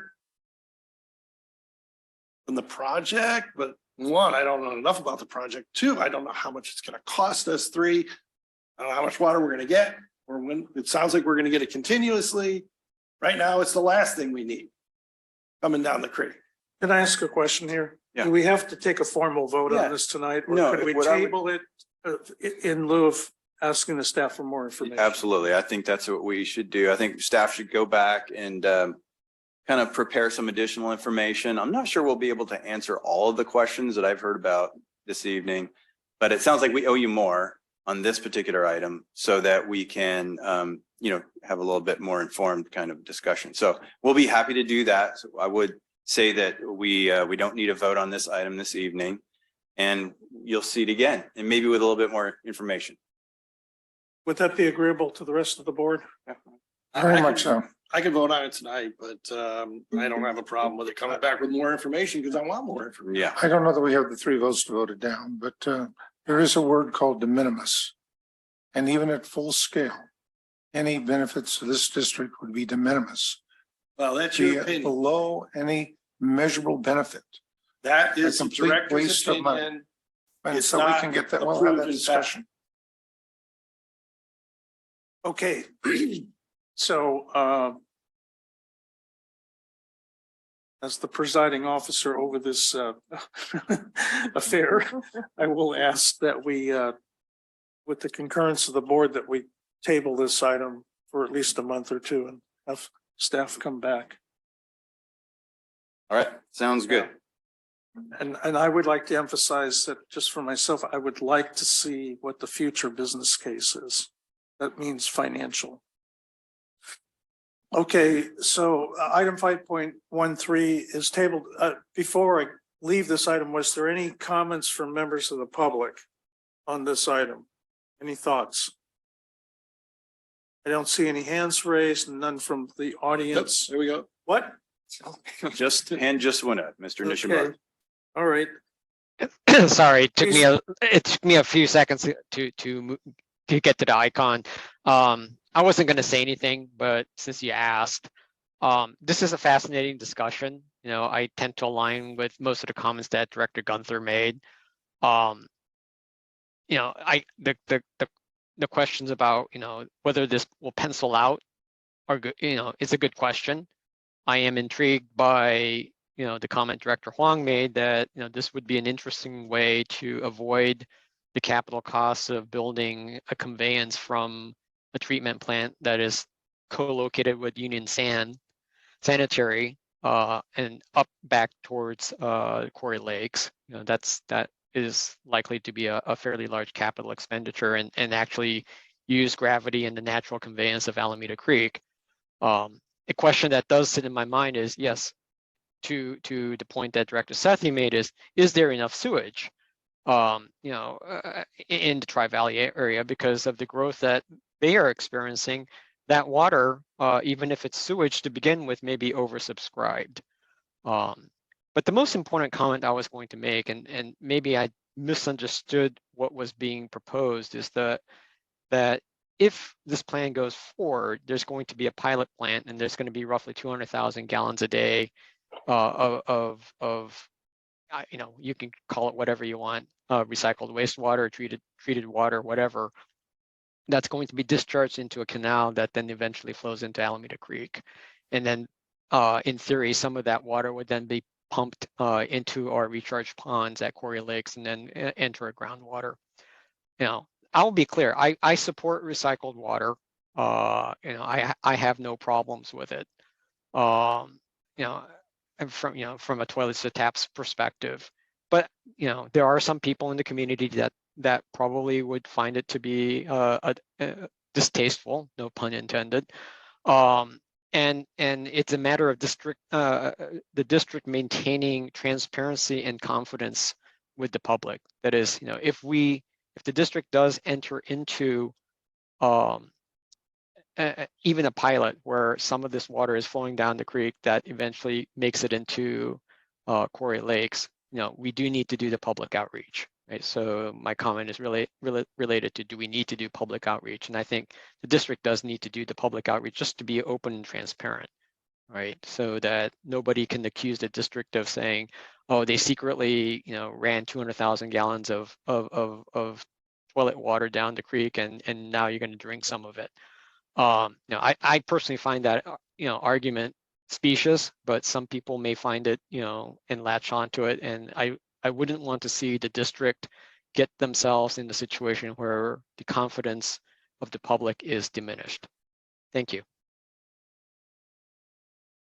Thank you for your comments. We'll move on to item 5.14 right now. And I believe that one director. Now, as I look at this, I will abstain on this because I've abstained on all issues related to the fish ladders because of the proximity to fish ladder number 1 and that section of the stream to a home which I have joint tenancy ownership of. I'm wondering in this case, since it's just the rubber dam number 1 as opposed to rubber dam number 3, if a mere abstention would be appropriate. I'm Yeah. going to suggest after we're done with this item that we take just a very short break too. With that.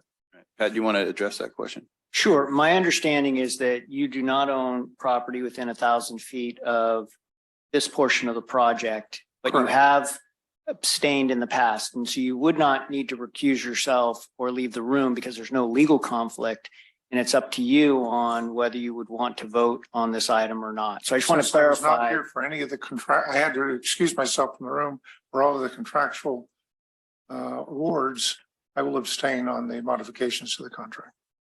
Right. So just to be clear, if you own property that's within 1,000 square feet, 1,000 feet of this portion of the project, my understanding is you do not, then we would have to talk about the legal conflict. But if there's no legal conflict, then it's up to you to decide how you would want to proceed. Okay.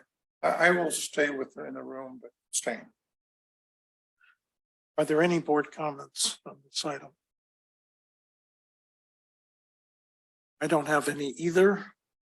Any public comments? Would you like staff to quickly just describe the Oh, item real yeah. quick, and then we can move to the recommendation quickly, but this is approval of change order and authorization of settlement and release agreement for the rubber dam number 1 Alameda County drop structure fishway, rubber dam number 1 control building modification and Shin Pond fish screens construction project. And our director of engineering and technology, Mr. Awok, will address The this quickly. discussion on this from reading the staff report was quite lengthy, so let's. We'll make it very, very brief, mostly for the Yeah. public, so we provide the right context for the recommendation. And thank you, Mr. Stevenson. Good evening, board members, community members and staff. I'll try to be brief.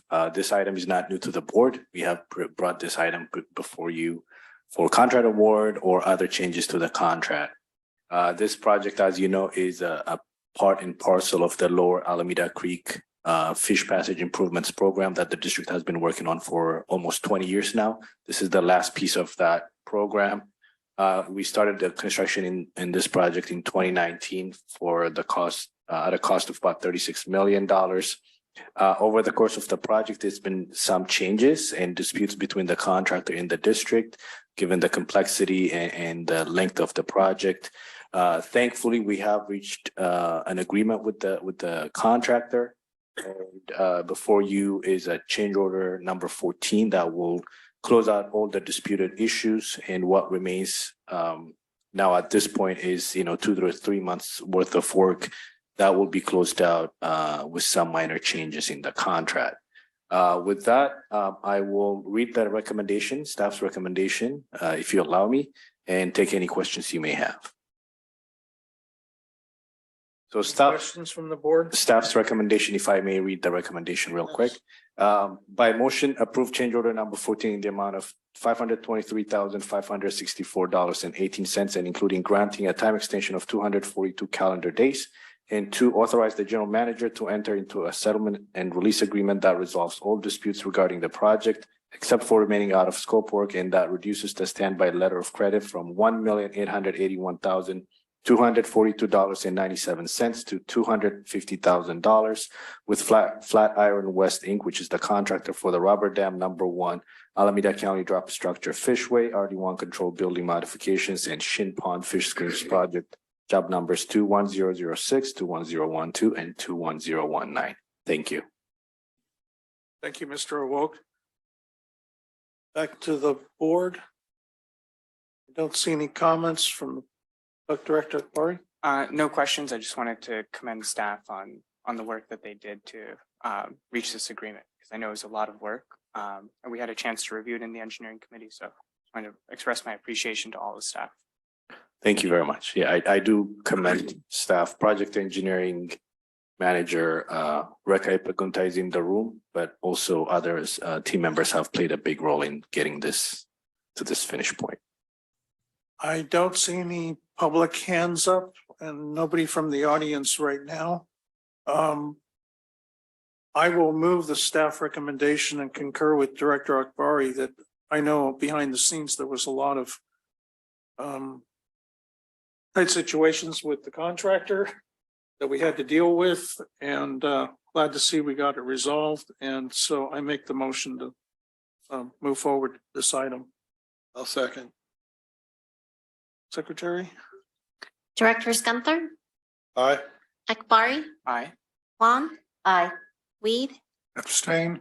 Sethy. Aye. Thank you. So at this point, I would like to ask that we take a brief break and at the latest resume the meeting back at 8 o'clock, if we can all take an efficient break. All right, Thank you. sounds good. 7:47. All right, we will we are resuming the meeting at 8:05 p.m. And next on our agenda is reports. 6.1 is board committee reports. Any questions or comments from anybody? Not seeing any, none from the public. We'll go to item 6.2, operational reports. I would like to focus on the rainfall report if we can. See where we are to date, if there's any information. We can pull that up. We're also planning on doing a little bit more of a deep dive on drought and weather as a staff presentation in a bit. So we'd be happy to talk about it there too. Well, I think we're planning on talking about it there as well. Good. So in a normal rainfall year, we get around 17, 18 inches of rain, and we were already at 10 by the end of December 31st. And Or did. any comments on any other operational report right now? Mr. Nishimura? Yeah, I skipping to the end, the distribution distribution system monthly hardness map at the very end of the board packet. Again, I'm quite pleased to see that the district is providing considerably softer water. I think the average was 106, and that's a great accomplishment. Unfortunately, the reasons behind that I think are not exactly the way we want to go, but a pleasant byproduct of that is that we are getting considerably softer water than we were a couple of years ago. So thank you very much for that. Okay. So at this point, we will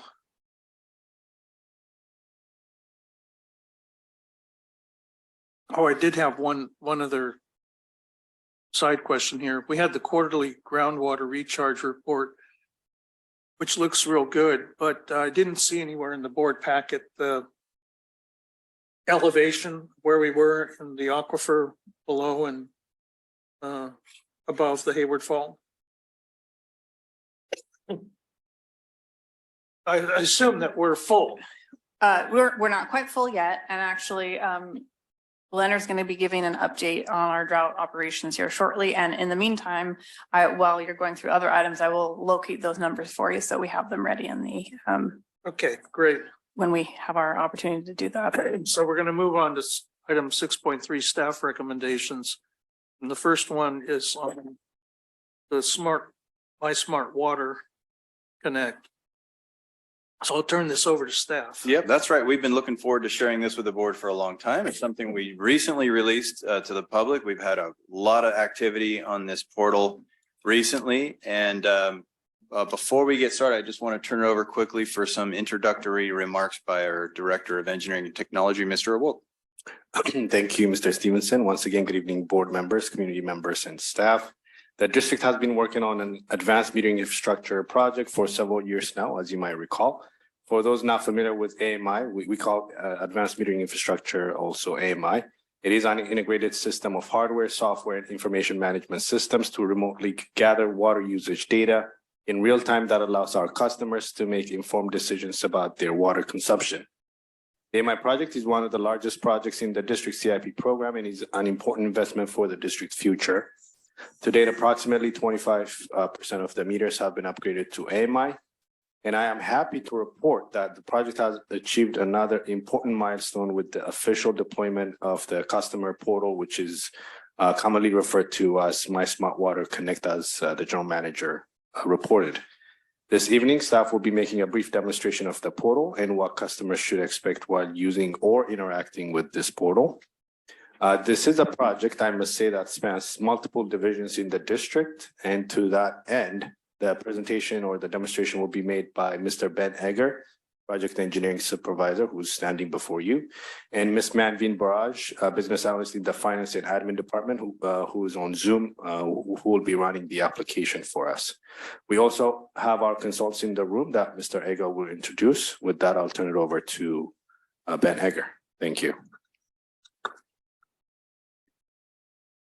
Okay, you guys can hear me. Thank you, Mr. Awok. Yeah, good evening, members of the board, members of the public, and staff. My name is Ben Egger. I'm a project engineering supervisor overseeing the AMI project.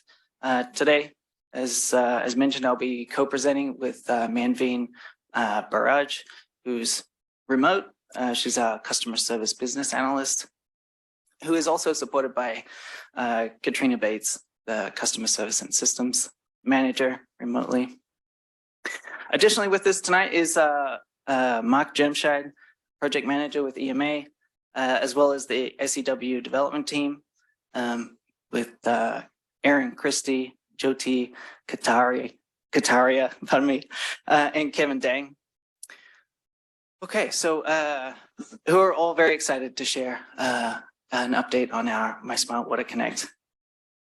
So tonight we'll be providing an update on the district's new online customer service portal. It's called My Smart Water Connect. My Smart Water Connect is a new feature-rich tool that the district will engage with our customers. And it's a very exciting milestone for the AMI project. And I'm definitely excited to share with the board that the portal is live.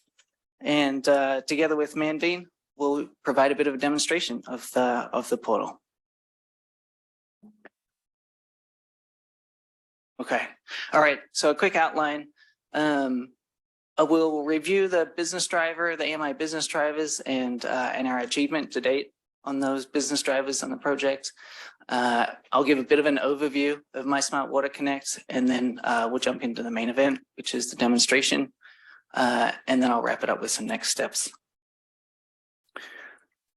Okay, so just to recenter us back into the AMI project, I'll provide a quick reminder that the district's advanced metering program is an investment in the future of our community. By deploying AMI technology to all our customers, AMI allows water meters to be read remotely so that our customers, and then we provide that data to our customers and analysis of that data, which will help customers detect potential leaks, reduce surprise water bills, provide more conservation opportunities, and additionally support district operational efficiencies. We'd previously spent a fair amount of time together reviewing the AMI business drivers. I have them in the slide deck, but I do plan to skip through those. They're in the slide deck if folks want to review them, and we can of course review any questions you may have about those. The summary there to wrap up the business drivers is that with the customer portal now live and our AMI deployment well underway, that we're projecting meeting all of those business drivers that we'd planned for. So good news there.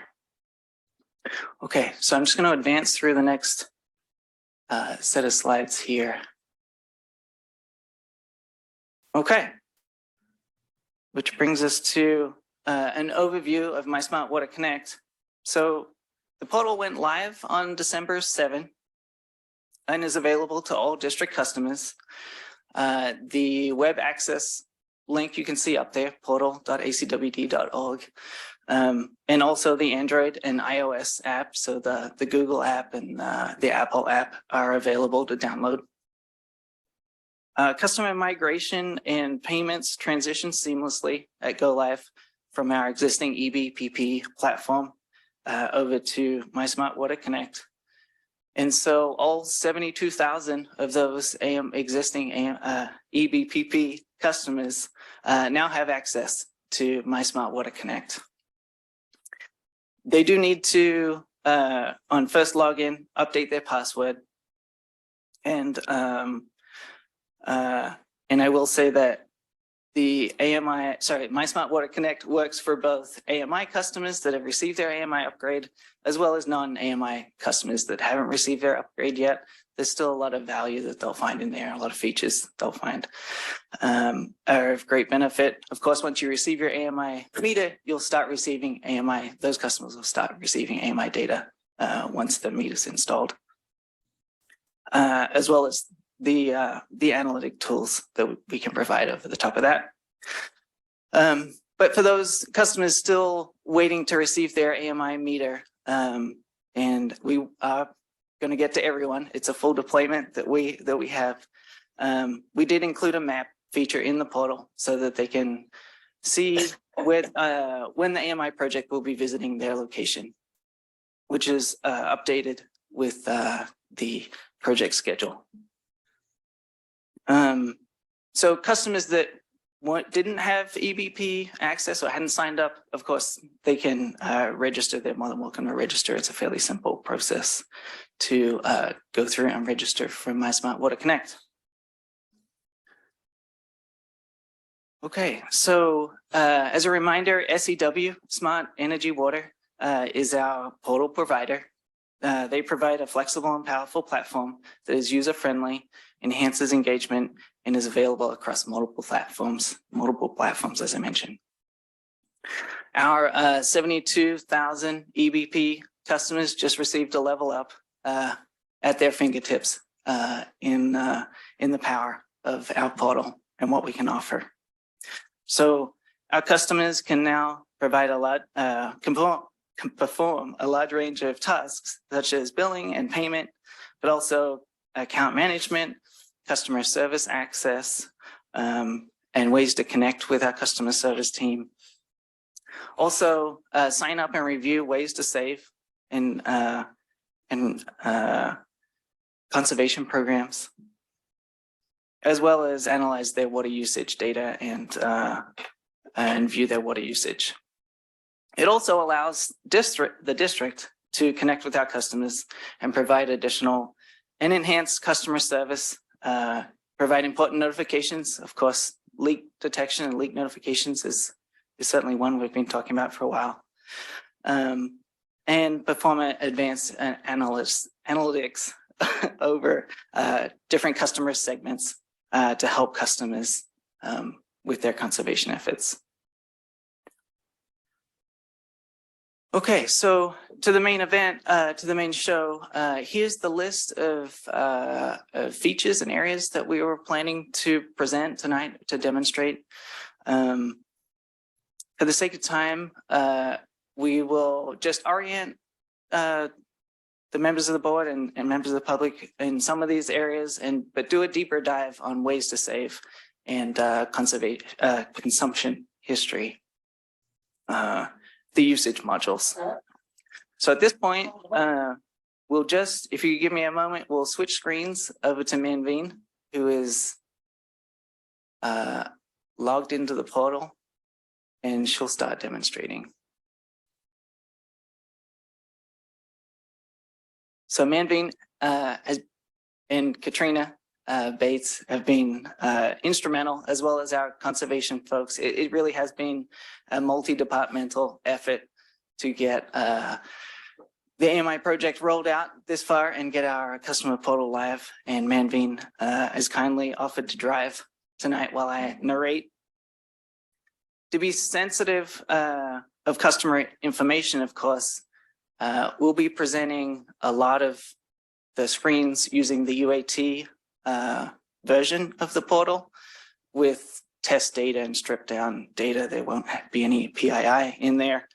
And we will get to have a look at some live data on the live system because one of our members of staff gave us permission to access their account. Full disclosure, that's me. Yeah. And he didn't volunteer. We strong-armed him to Okay, so this is the login screen. Again, we're on the UAT, which is the user acceptance, the testing version of the server. Pretty standard looking login screen and process. Of course, as I mentioned, customers that were migrated will need to update their password on first login.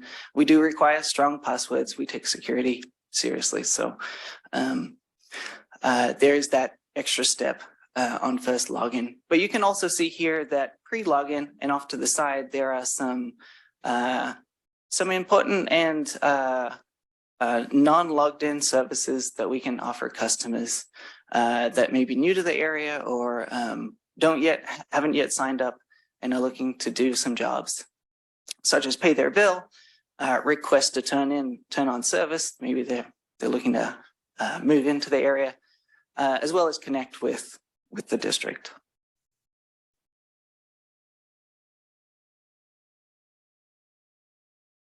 Okay, so next we'll move into the logged in version of the portal.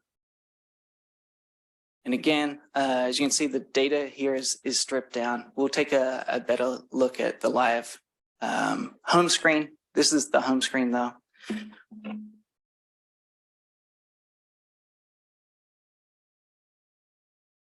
Okay, so in the home screen here, you can see across the top, there are multiple tabs there. Of course, this is the home tab. Next, we have the account tab where customers can go to update payment methods or update their profile, things of that nature, perhaps link multiple locations that they may have, multiple accounts that they own to to a single My Smart Water Connect account. Next, we have the billing module. Again, here's where customers would go to access their bill, make payments, sign up for auto pay, things of that nature, look at their billing and payment history. Next is the usage screen tab. We're going to skip over that one for right now because we'll go and take a look at that with live data. The next tab there is Connect Me. And so that's where customers can submit information to the district through their, of course, they're logged into the platform. So it automatically populates with their information and they can track their interactions with the district. And that's where they can access our customer service customer services. We also have in the bottom right-hand corner there, another way to connect me, and that's the live chat. If they want to talk to a customer service rep instantaneously, they'll in real time, maybe have some quick questions for our customer service reps there. There's another way to connect. And then back up to the top, we have the service module. Our customers can request to move in, move out, or transfer services all from the app. And they just fill in the simple forms and provide us some information. And then the ways to save module is one that we'll dive into. And so in ways to save, we have both, let's say here, in this module, customers can access and sign up for all the great ways that the district offers, to all the ways to save programs that the district offers. It's worth noting that the program updates, the platform updates what programs it shows the customer. If they're a residential customer, it'll show them residential ways to save. If they're a commercial customer, it'll show them those kinds of programs that we offer. Here you can see some conservation ways to save, and we'll take a quick look at the rain barrel rebate. That's probably an interesting topic given all the rain we've had. And I will also note that the district administers some conservation programs in-house, and then we also sign up and partner with joint agencies. In this case, BASCA is the one that administers the program, and we're a signatory to that program. So here, the customer would click on the link, and it would take them out to a third-party site to sign up for this particular program. So that's one example of a program customers can sign up for. Another example of a district-administered program is our Help on Tap program. And so take a quick look at that. And so here you can see, similarly, there's a lot of information and guidance to customers about the program, eligibility, and if they want more information. But then they can also apply for that program directly in the portal. So if customer clicks there, then you can see a lot of that information is pre-populated because they're logged in, and it guides them through a fairly simple 4-step online form to register for the program, or submit an application for the program, I should say. This is again an example of a level up where we're making a process more streamlined, more efficient, as well as more accessible to customers, resulting in a quicker and more efficient administration of the program for both the district on our administrative side, as well as for the customer. Okay, so one last module here on the UAT that I'll just point out, moving back up to the top of the screen there, is the meter installation tab. This is where we have the map. And because the customer is signed in, it drops a pin on their location. So it don't, as soon as they click on it, shows them when they're expected to receive their meter. And again, the schedule for the AMI project continuously evolves. So there's an integration to update that schedule real time each night. Okay, so I think at this point, we'll jump over to the live system and take a look at the usage module. Okay, and here we can see the staff member that volunteered, their profile here. This is the home screen. This is what most customers would see when they land on, when they sign in. It shows. Pardon me, Ben, I was just accused of cheating on my water bill. I feel like it's important to clear the record. I was testing some of the functionality here and made a credit, an advance payment. So my bill looks a little lower than normal right now. We will, the power of AMI is that the data never lies. And so we will get to see some usage data and it does keep people honest. But also help customers understand what their usage looks like, how they can, areas where they can focus in on. So, so here on the landing page, you can see whether you have a balance. You can also see, and when that balance is due, and you can move through into make a payment. We also have some what we call right rail information there, types of jobs that we either want to promote, like getting people into auto pay, or that may be relevant to the task that they're doing on that page. And then just a summary 3-bar graph there with the usage in the prior period, similar period a year ago, as well as the projection for their current period in consumption units. Okay, so jumping over to the usage module, we'll take a look at what the usage graph looks like.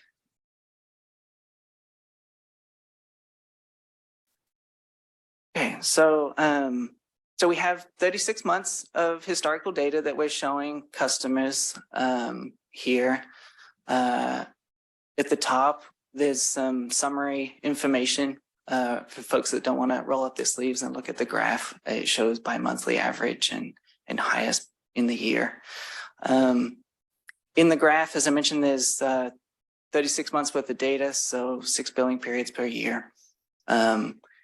Then on the top left-hand side of the graph, we can see you can toggle between different units. So our billing units are CCF. And we also have gallons because it's a little bit more relatable. I can picture a gallon of milk, but not a CCF all the time.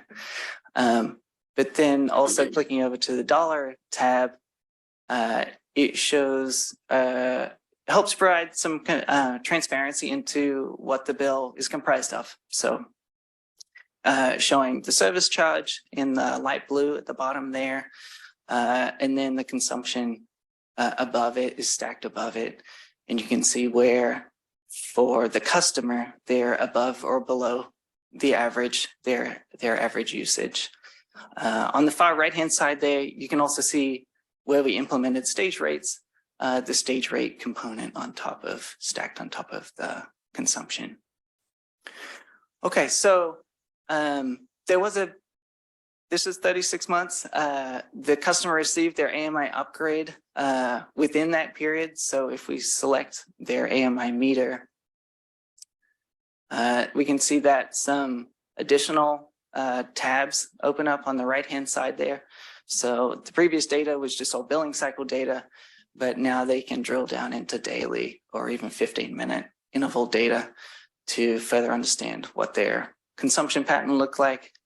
So Manveen, if we go to daily and then maybe browse back somewhere into August during summer, because this is when a lot of customers are irrigating and probably interested in their what irrigation actually means and looks like for their consumption.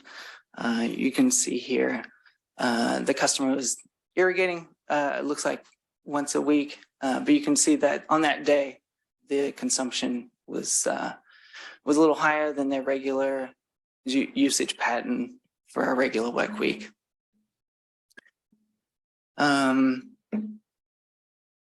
Okay, and one other thing that we can turn on here, although perhaps in this period, I'm not sure what the weather was doing, but we can certainly turn on the weather overlay to help customers see, you know, is their irrigation matching the weather demand that it may be placed on the irrigation system. It looks like it was fairly flatline weather during this period, but if you hover over the nodes on that line, looks like it was probably up in the high 80s or 90s through that period. So definitely a period where folks are looking to irrigate. Okay, so the next usage graph feature that we'll take a look at is the compare module. And so there's really two ways that we offer to compare comparison graphs that we offer the customers in the portal. One is comparing with themselves the year on year. So as I mentioned, we have 3 years worth of data of history for each customer in here. So they can look at year on year how their consumption pattern is trending. And we can see here this customer is doing a pretty good job, especially during those summer months of getting that peak down, sort of flattening the curve from the blue, which would have been 3 years ago, through to the green, which is the most current year. So that's if you want to compare and see how your conservation efforts are moving along and your water use efficiency is progressing. And then the other comparison offering that the portal has is comparing with other customers. And so here we're comparing the customer in green, yourself, the logged in customer against the average customer. And so when we say average customer, there is behind the scenes, it's not just people in your zip code. We're talking about, there's actually a survey that folks can fill out when they first log into the portal, where they can provide some information that will make this comparison even more accurate. So things like lot size or irrigation area,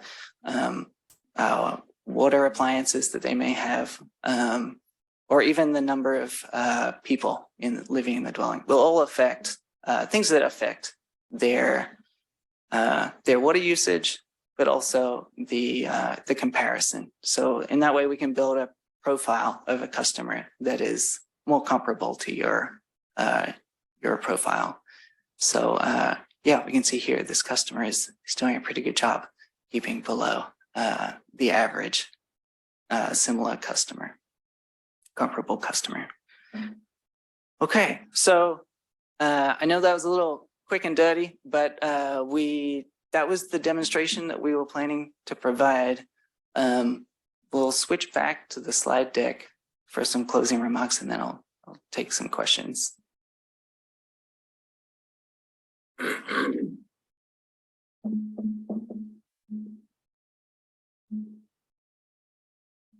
Oh, sorry.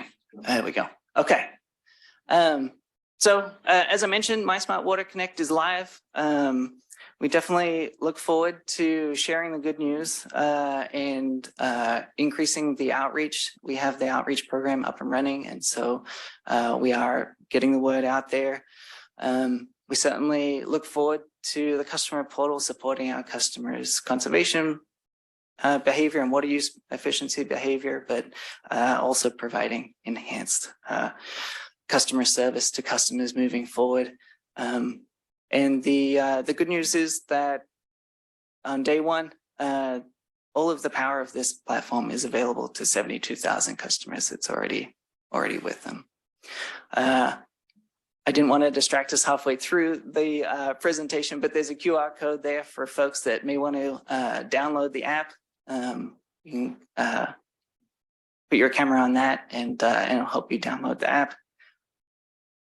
And with that, I'll pause and ask if there's any questions or comments. And I got to say, you got to download the app. That's one of the most exciting parts about this whole thing to me, is it's available on iOS and also Android. And it's super light, super convenient, super fast. You can drill down through your information. You can do the payment activities all in the app. It's really, really handy. Will we have metrics on who was using the app, how many people, and time of day or whatever? We do have some customer analytics and also on the platforms that they may be most So we'll know what most using. screens they went to and what the utilization was. Oh, I don't think we're tracking the customers through the platform, but we're certainly able to understand traffic and make sure that we can support the types of traffic that we're seeing on the app. Okay. Thank you. Ben, who was the software vendor that put all this together for us?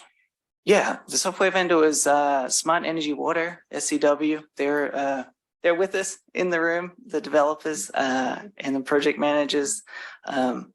Yeah, they did an amazing effort and they have a great platform. So I knew who they were. I just wanted to give them some credit a here. little. Another question, what, if we have a break and a loss of service in an area or deteriorated service in an area where we have to give notices of boiling water or restricted use, do we have the ability to do that geographically to specific customers within a spatial area? Yeah, that's a really interesting concept. We do have the RANS system, which we didn't entertain replacing with My Smart Water Connect or encumbering, I guess. So they're not, they have not integrated that capability yet. Right. Yeah, I don't want to say that that's not possible, but that's not something that we entertained migrating into the portal at this time. The other, it's been my belief that in a time of a major catastrophe, we want to be able to put out on the web our total operations, where we have breaks, what our schedule is for repairing those breaks. So it reduces the extraordinary number of calls that come into the district. People can get interactive, have the same information that the EOC. Part of that problem is we have to counter the security people who are afraid of sharing anything. And the times where we have to just do a 180-degree mindset change.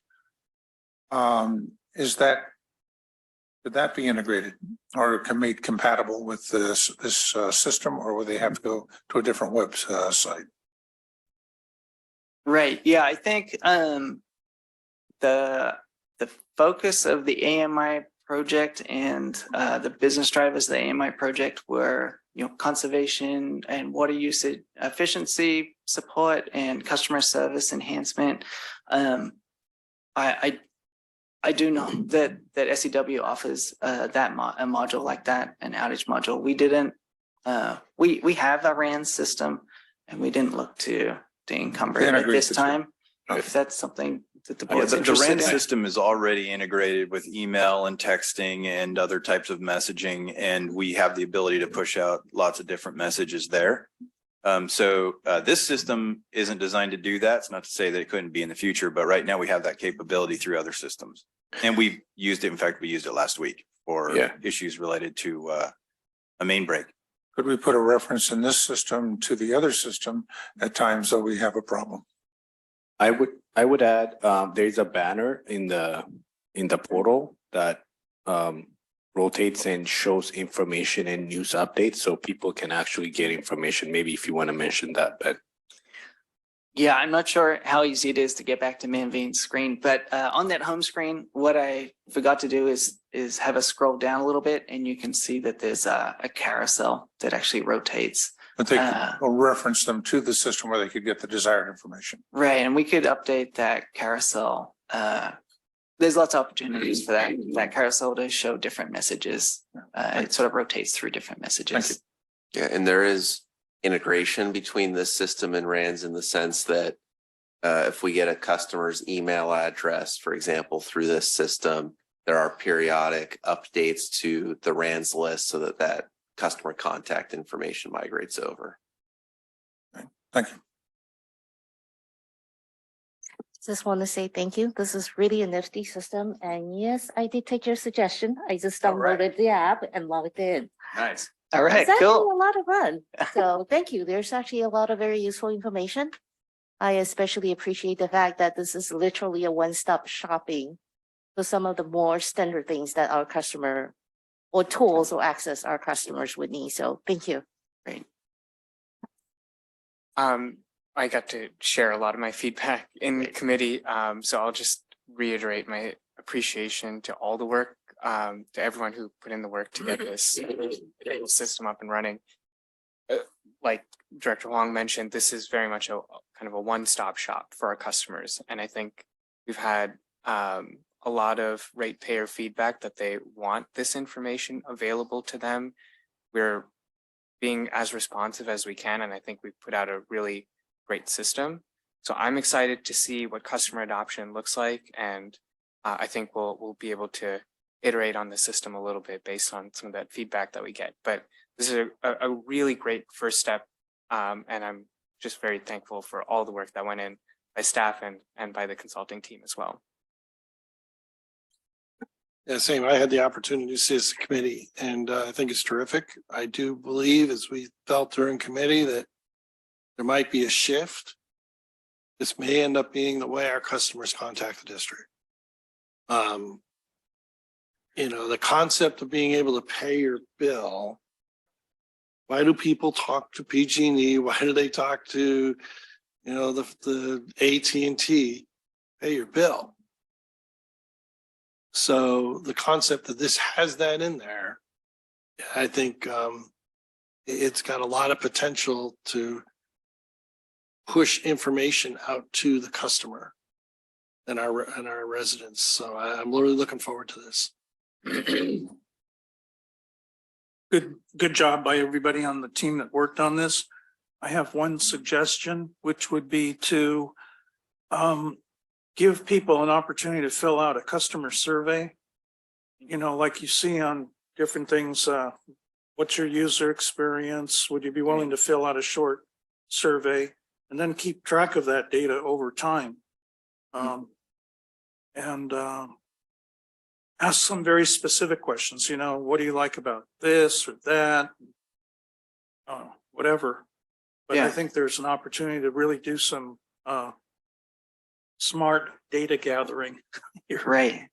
Yeah, I know that we stood up a survey and we have that hosted on the acwd.org/AMI, which is the AMI project site. We have a survey for customers to take. But a survey specific to the portal is a great idea so that we can continue to build off of a good start. You could ask them how they feel about their board members too. I'm not touching that.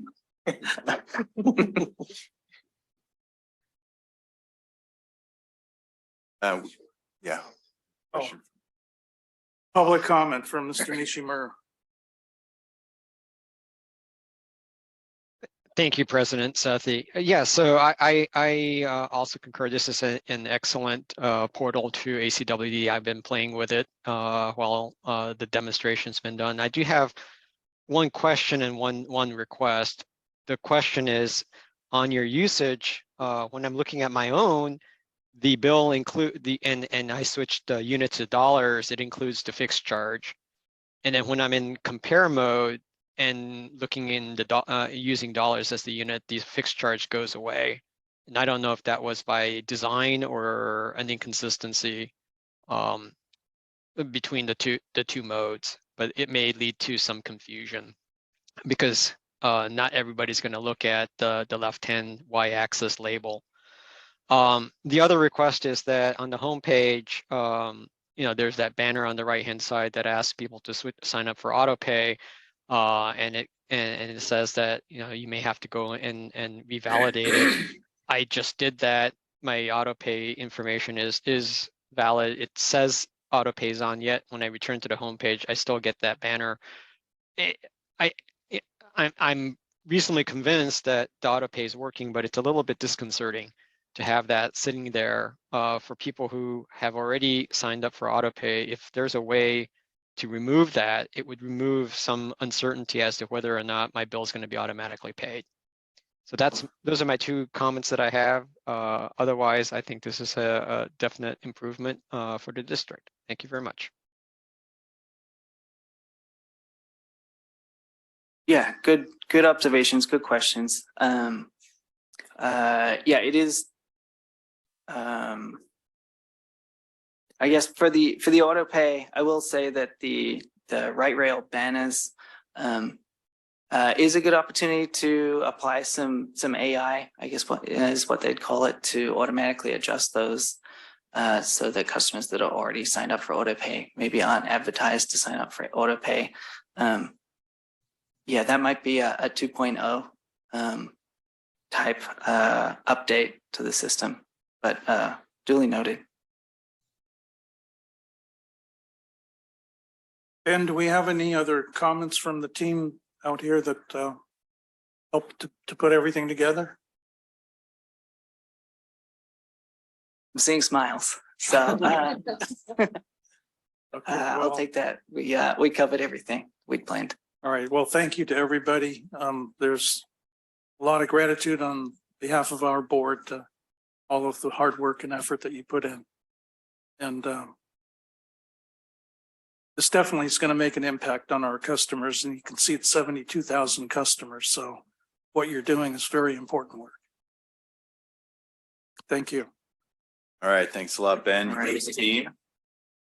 That was a long time coming. I appreciate you guys sharing that. And we've got another a staff presentation. 6.3.2 is Help on Tap Customer Assistance Program Annual Update. And I'll check with our Director of Finance and Administration to see whether he has any introductory comments. Sure. Mr. Birch, our Help on Tap Program Administrator, is here to talk about this item. We did start out with a presentation to Finance Committee last month, and so we've kind of built upon some of the feedback provided in that forum and are here to present this to the board tonight, and pending board feedback on any interest and any updates to the program, then of course we would be back in February with a specific staff report and action item. So I'll turn it over to Mr. Birch to lead us through the presentation. All right, one quick question. Am I advancing slides myself or are you advancing slides? Okay, I'll let you advance. All right, good evening, members of the board. As you know, I like to once a year give you an update on how things are going with Help on Tap, our low income assistance program. My first couple of slides are kind of just an overview of the program, some basics, and then we'll get into some details about where we've been this past year and where we might go in the future. So we can move to our first slide. One more. So just as a quick overview, for those that may not know, Help on Tap is the district's low income rate assistance program. It is an income qualified program that provides a $40 bi-monthly credit towards the service charge portion of the water bill. Only customers with a direct account with the district are eligible. We have around 1,300 active accounts, and customers are enrolled for a 3-year period after which they must recertify. This is a change that the board made this past year, increasing it from a 2-year period. Next slide. This is the current income limits for the program. This is updated about once a year as the new figures come out for area median income and the federal poverty level. If you may recall, the program income guidelines are based on 50% of the area median income or 250% of the federal poverty level, whichever is greater. That breakpoint, I believe, is 5 in the household. So that's where it switches over. Next slide. Recently, over the last year or so, some of the things we have done with the program were communication regarding the federally funded Low Income Household Water Assistance Program, or LIWAP. We translated the Help on Tap application into 7 additional languages that you see there, so that it's available to customers now in 8 different languages, including English. And then, as Ben illustrated, we now have the application available in the customer portal, and we've had about 20 customers submit applications through the portal so far. So I want to talk about LIWAP for a couple of moments and the way that it is sort of connected to Help on Tap, or the way that they interact with each other. The LIWAP program is administered by the state, so we have no control over eligibility requirements, no approval of application or anything like that. Essentially, customers apply with a local service provider who establishes eligibility. The local service provider sends eligible customers information to the state. The state then cuts us a check for any arrearages. A change that is coming up with that program as they seek to draw down the funds that are available for the program. I learned today that only about 10% of available funds have been spent so far in that program. So they're looking for a way to spend that funding down before the program essentially sunsets in August of this year. So they're going to open that program up to customers without arrearages for also a one-time benefit applied as a credit to the customer's account. And there's some different eligibility criteria they use to determine the specific amount of money that would be. So in order to kind of advertise this program as much as possible to our customers that are most likely to be eligible. We have done some mailings to customers who are enrolled in Help on Tap. The income guidelines for the LIWAP program are significantly more restrictive than the income guidelines for the Help on Tap program. So any customer that is enrolled in LIWAP is eligible for Help on Tap, but not necessarily vice versa. To date, that has resulted in, as of today, it's a little under $30,000 total that we've received for customers and just under 50 accounts. Next slide. Another thing that we have been doing this year, we have restarted our recertification process. During the 2020 and 2021 years, along with some of the other adjustments we made to kind of assist our customers through the pandemic, we also paused recertification of customers in Help on Tap. So any customers whose eligibility expired during that time did not have to recertify. However, in July this year, we started that process back up. So over the course of the last few months, we've been bringing the program kind of back up to date in terms of customer certification. And that's a process that should be done by early, I would say by March or so, we'll be fully caught up and then kind of back in the swing of things in terms of our regular recertification. You know, every quarter or so, we send a mailing to customers who are coming up for recertification. There's about a 2-month grace period that we allow in terms of when the letter goes out for customers to correspond with us, send us their recertification materials. After that point, then we do remove them from the program. They're, of course, welcome to reapply. So far, we have, I have noticed that most of the customers that have been removed have not reapplied. However, based on the timing of those removals, my expectation is that certainly more of them will as their bills begin to hit and they notice that they're not receiving the credit. Next slide, please. This is just kind of a chart showing the enrollment over the course of the last couple of years, going back to when we stopped the recertification process to now. We peaked at 1,447 accounts, and we are now, like I said, at around 1,300 or just between 12 and 1,300 as of today. I don't have the exact number. It was earlier in the presentation for, about a week ago. So next slide. So let's get into program cost a little bit.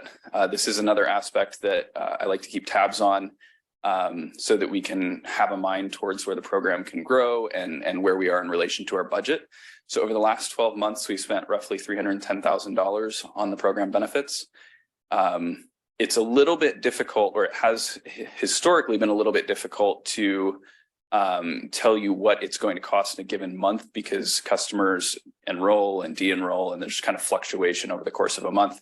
However, we do track it in reverse, right? So we can look back and say that over the last year, it was about $310,000.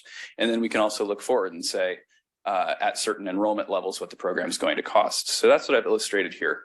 And this is a table that is, I've got 3 different levels of enrollment because we're not 100% sure where we will land after recertification is fully up to speed. I anticipate we'll probably hover around that 1,300 mark, maybe a little bit over. So here you've got the different cost levels based on that enrollment in 3 different options of program benefit level. So if we were to stay at the same benefit, in perpetuity at the current enrollment level, that would cost around $312,000, $315,000, $310,000 a year, depending on, kind of what the enrollment looks like throughout the year. And then at that same level of enrollment, an increase of $5 would bring the program costs up to $351,000 a year. An increase to cover the full service charge would be about $460,000 a year. And then assuming that the proposed rates are adopted as of March 1, that would look more like $478,000 a year. Next slide, please. When we talk about program costs, we also need to talk about revenue sources. When we presented this information to the Finance Committee requested that we provide an overview of potentially available funding for the program. Historically, we have identified revenue sources expected to total about $400,000 annually to support the program. That is the number we have always presented to the board and the number that we have always stayed within. However, as you saw on that last chart, if we continue to grow, if the program is enhanced in any other ways, we run into situations where we might cross that $400,000 threshold, and thus we should look at what our potential revenue sources are. So I've gathered some potential revenue sources, and I've put them into several different buckets. The first of those buckets is revenues that are not associated with a specific district activity, then revenues that are associated with a specific district activity, and then general purpose property tax. And then the amounts I'm going to show you, except for one, which I will point out, are fiscal year 21-22 totals, and I will explain more when I get to that one. Next slide. So these are the revenues that are not associated with a specific district activity.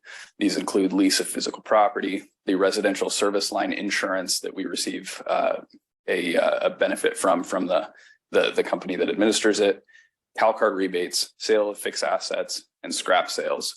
These revenue sources that are not associated with any district activity in particular total about $500,000. Next slide. These are the late fees, which are associated with a variety of district activities, and then the general purpose property tax. And as you see, there's a significant amount of money available there as well. The late fees, I use the number from 2019 because that was the last year that we had a full year of collection of late fees, because that was one of the other things that we did during the COVID-19 pandemic, was suspend late fees. So that's the most recent data I have available, and that's why I use that number. Ethan, can you go back to the previous slide? Yes. So what is the CalCard rebates? So John, do you want to explain that? Yeah, so CalCard is the credit card the district uses through the state of California purchasing card program. And as a part of that program, if we pay our CalCard invoice in a certain timely manner, we're eligible for basically what's like a cashback credit card rebate, right? Where we get 1% back or something like that. And so that's, essentially money that comes back to the district. Sure. Sale of fixed assets would not be a recurring income, would it? Yeah, correct. So that's why, typically we talk about 400,000 coming from these sources. You can see we were a little higher last year, and that's the 80,000 from the sale of fixed assets, which would be a very irregular and unreliable revenue source. Yeah. Thank you. Is a fixed asset like vehicle or something like that? It could be property, it could be a vehicle, it could be Furniture. Yep. Anything that would be considered like a capital asset that's sold, to bring cash into the district. Mm-hmm. I suggest the word fixed may not be the best or most appropriate description. Yeah, it aligns with the terminology we use in the accounting department.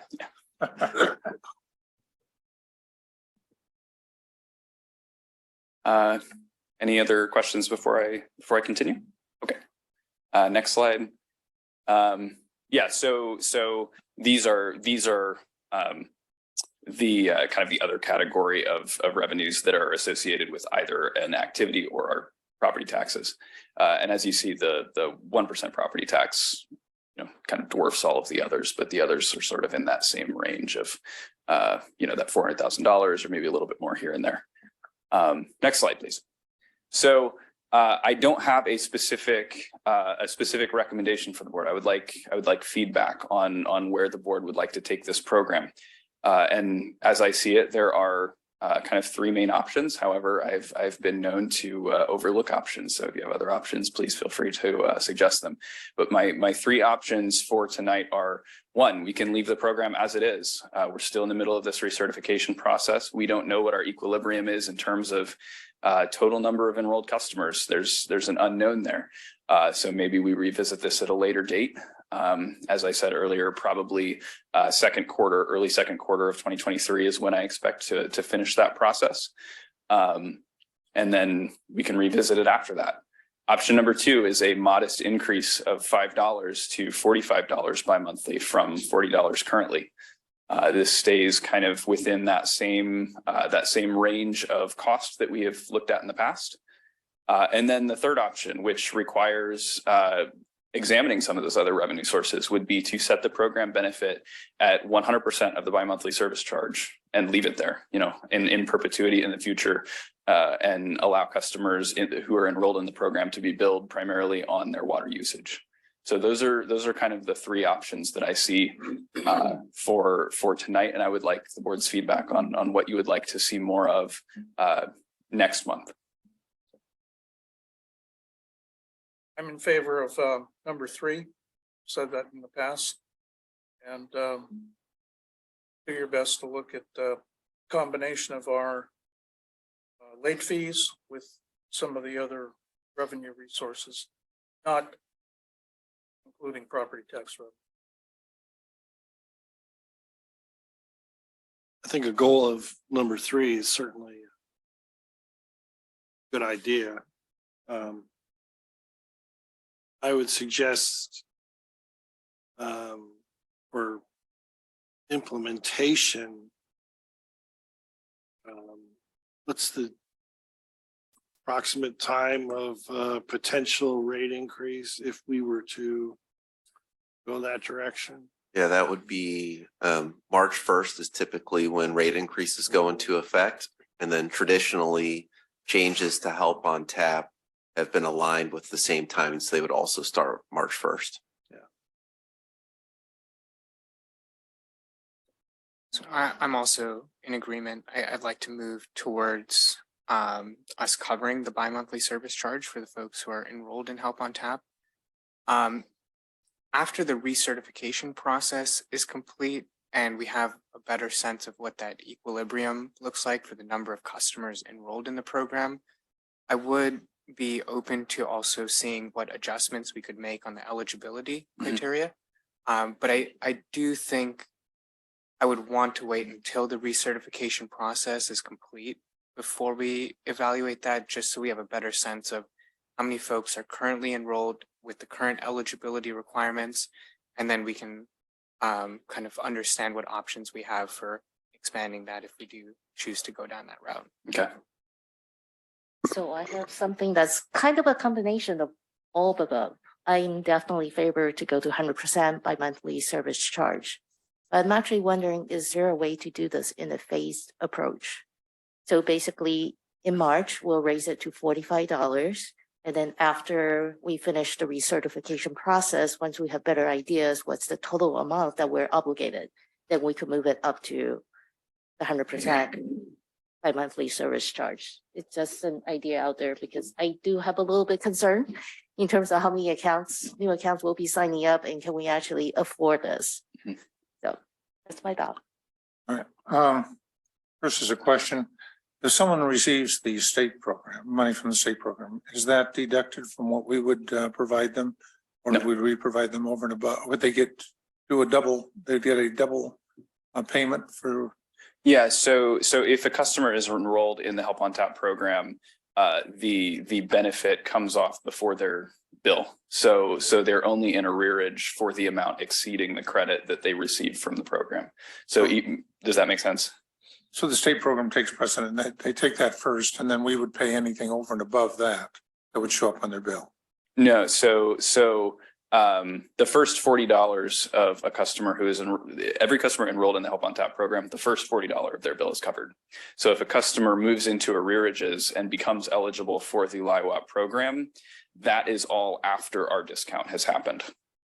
The state is only an arrearage program. It's not. It is transitioning to a program where customers will be able to receive a credit that is applied to future bills, but it is only a one-time credit, and that's a program that is expected to sunset in August of this year.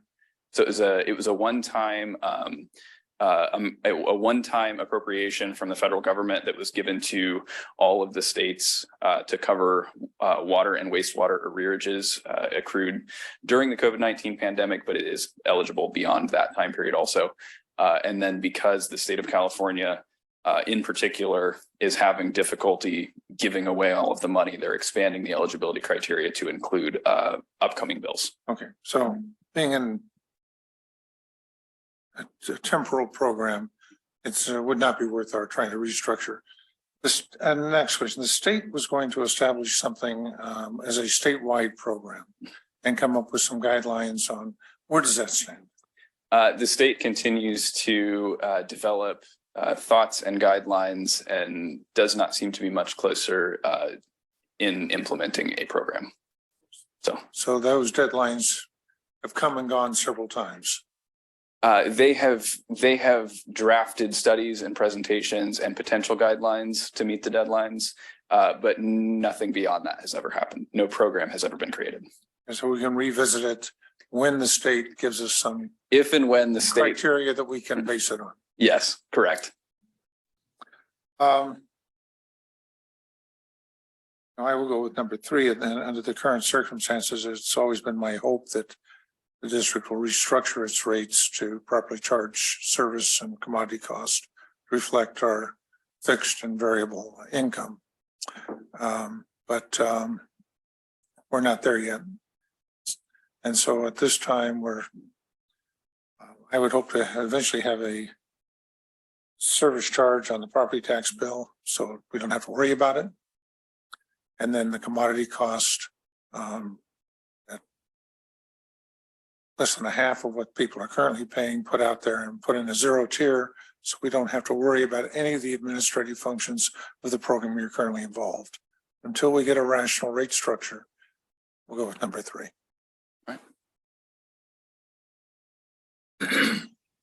You have enough information from us right now, Ethan? Yeah, it sounds as though a majority of the board would like me to bring back a proposal to adopt 100% of the bi-monthly service charge, effective March 1.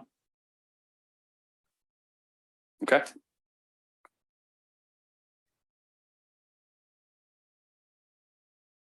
Okay, I'm just looking to see if there's any comments from the public, not seeing any. Oh, there we go. Mr. Nishimura. Yeah, so, I don't have a strong opinion as to, whether to do number 2 or number 3. I am a little concerned about the inclusion of the property tax as a potential source of funding. I mean, the other sources of funding I can see are sort of one step removed from the rate structure, but that property tax, that's ratepayer dollars as far as I'm concerned, right? You can make an argument as to is it the property owner dollars or ratepayer dollars, but the other charges, things like late charges, as a customer, I can elect not to pay a late charge, right? By being responsible and paying my bill on time. I don't have to pay a late charge, but I do pay that property tax.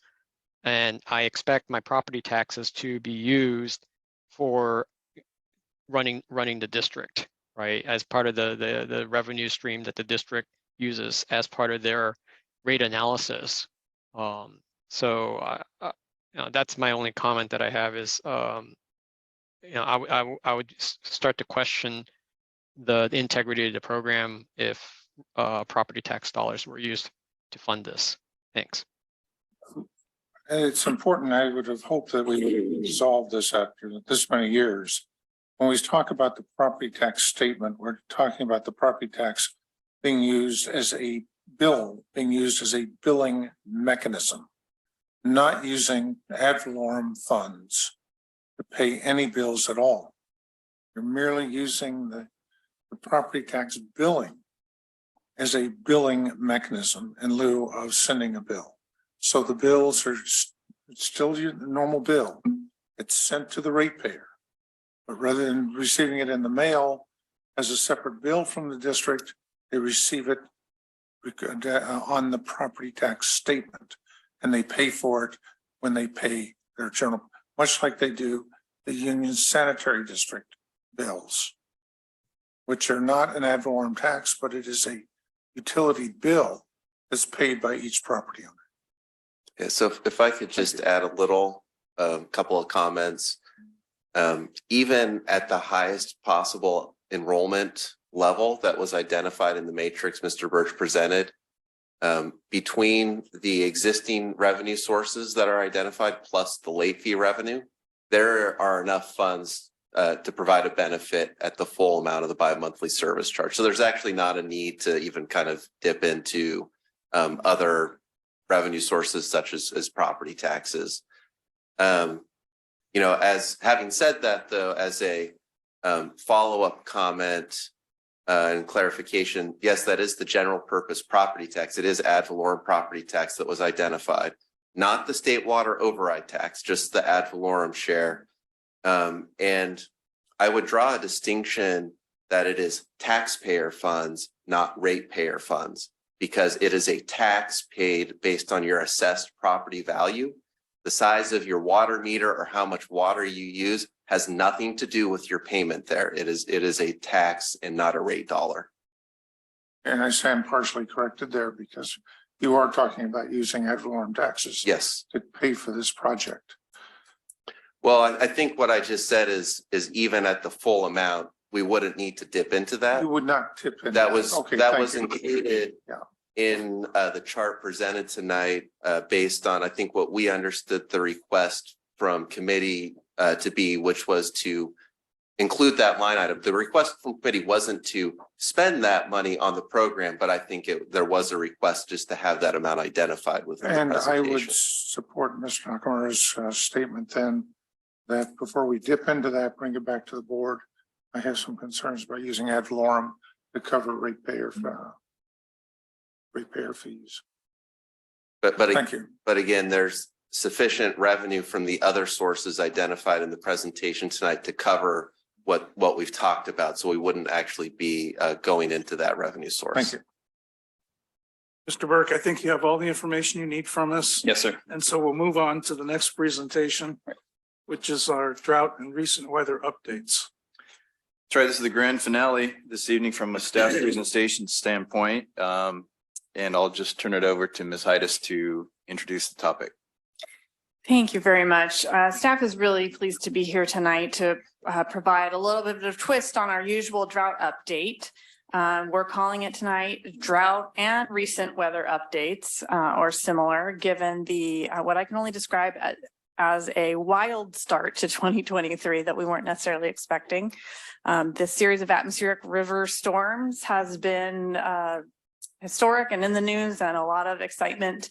And I can only say a huge shout out and thanks to Mr. Leonard Ash, who's going to be presenting tonight, along with his team who have been out on the creek. And I don't know if anybody's had a day off in a long time, given all the excitement and activity out there. So, and this is only a small sliver of sort of the overall district excitement related to weather. So I know Mr. Ash is getting set up over there and ready to provide some pictures and some updates. We're happy to answer your questions as well.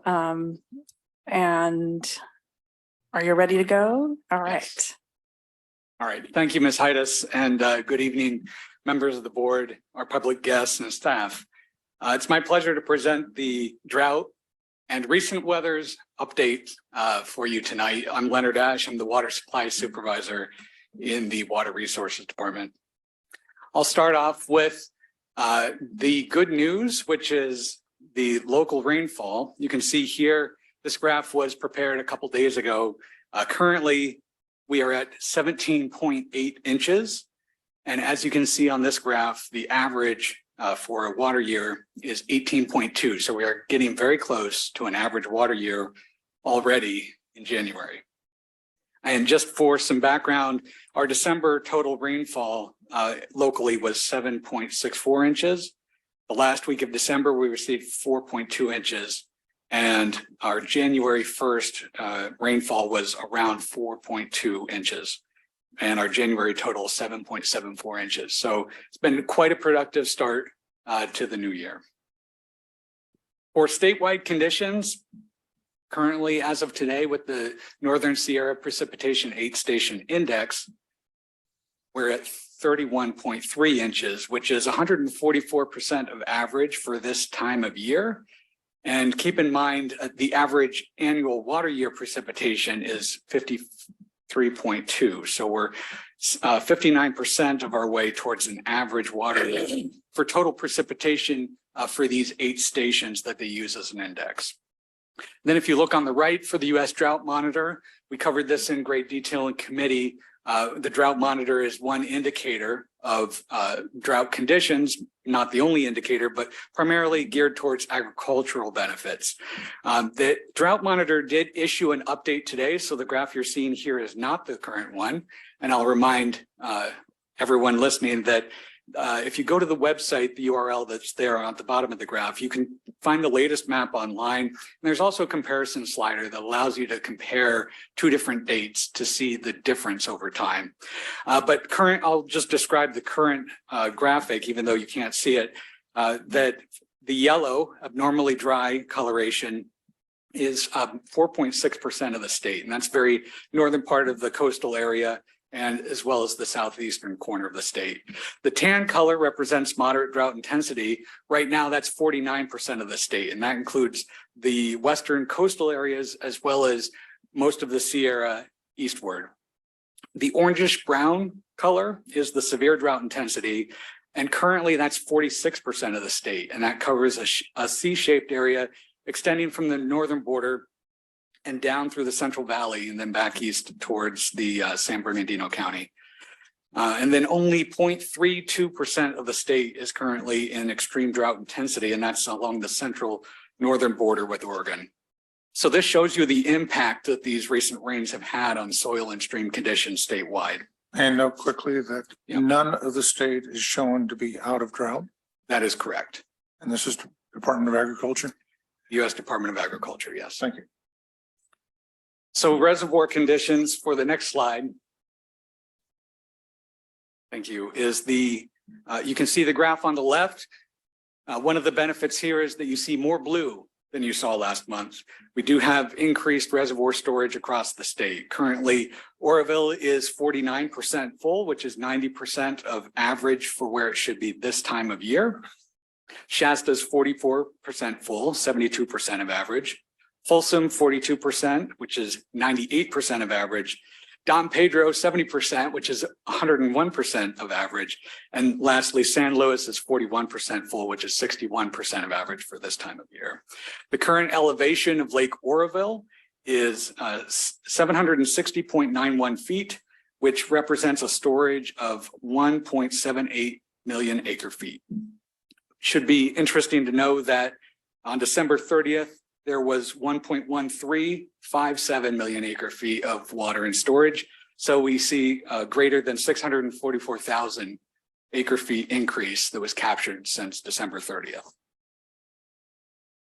Now, just for the water supply updates, just to bring it back to the district's concerns, with our three main sources of supply, they remain much as they were last month. So for San Francisco, they still have their voluntary 10% reduction target system-wide and a level 2 water shortage. For DWR, as you know, they did issue their initial allocation of 5% table A. That's new water supplies for state water contractors for calendar year 2023. Now, DWR is expected to release an updated notification at some point in the weeks ahead.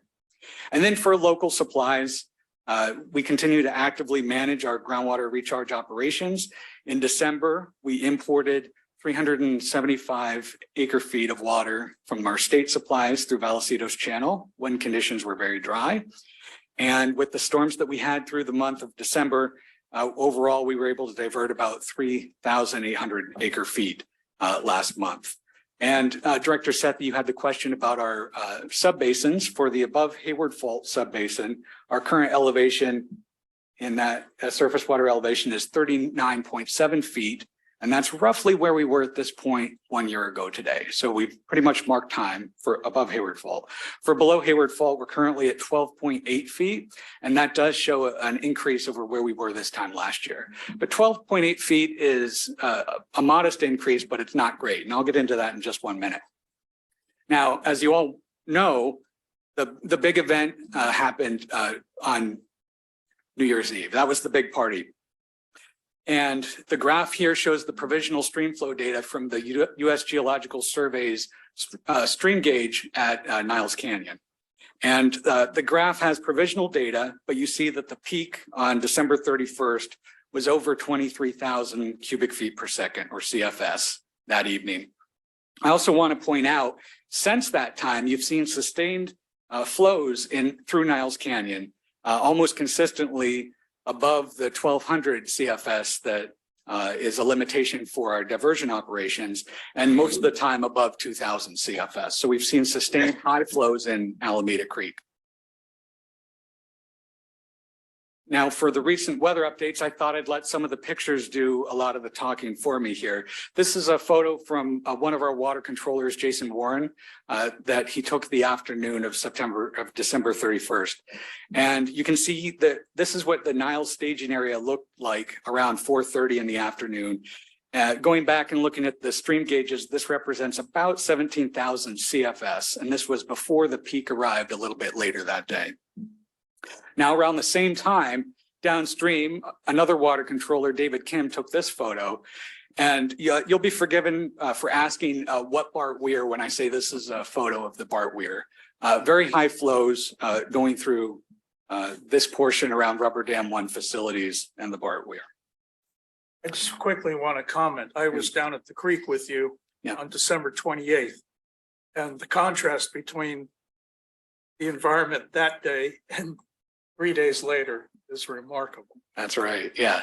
Look totally different. Yeah. Yeah. So to put this in historical context, it was a particularly large storm when you look at the historical data. And this graph is from the USGS, and it shows the annual peak stream flow recorded at Niles Gauge going all the way back to 1892. If you look, if you assume that the provisional data is correct and that the 23,000 CFS flow rate's valid, this would be the fourth largest flow in lower Alameda Creek in 130 years of records. And if you recall, the three largest happened in the 1950s, 52, 56, and 58. And if you look at our water district of our own book, you'll see some really great photos of what our service area looked like at those flow rates. Yeah, in the mid-50s,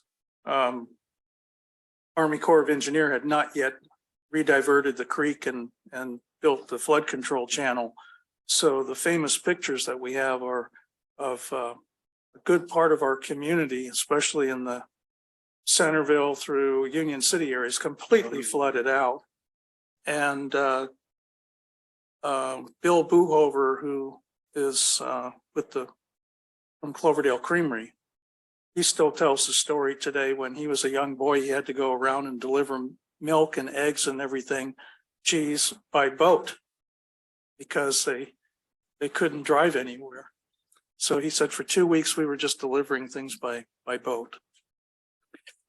So you got ahead of me there. We do have those. We have three very large civil engineering projects that affect watershed and the flows that we see through our service area. One is that Army Corps channel that was constructed in the 70s. And then we also have two large reservoirs, two large dams that were constructed in the 60s. And so for the Army Corps channel, this storm that we saw at the end of the year represents the largest flows since that channel was constructed. And I saw that they were also releasing water from Del Val and warning the residents downstream on the arroyos to be careful because they were at their limit and had to release water. That's right. Yes. And I'll get to that in just a moment. Oh, I'm sorry to give No, you that's all right. It's an exciting topic. So here's a photo at the Niles staging area near the district's water quality monitoring station along Alameda Creek. And we're looking upstream towards Niles Canyon.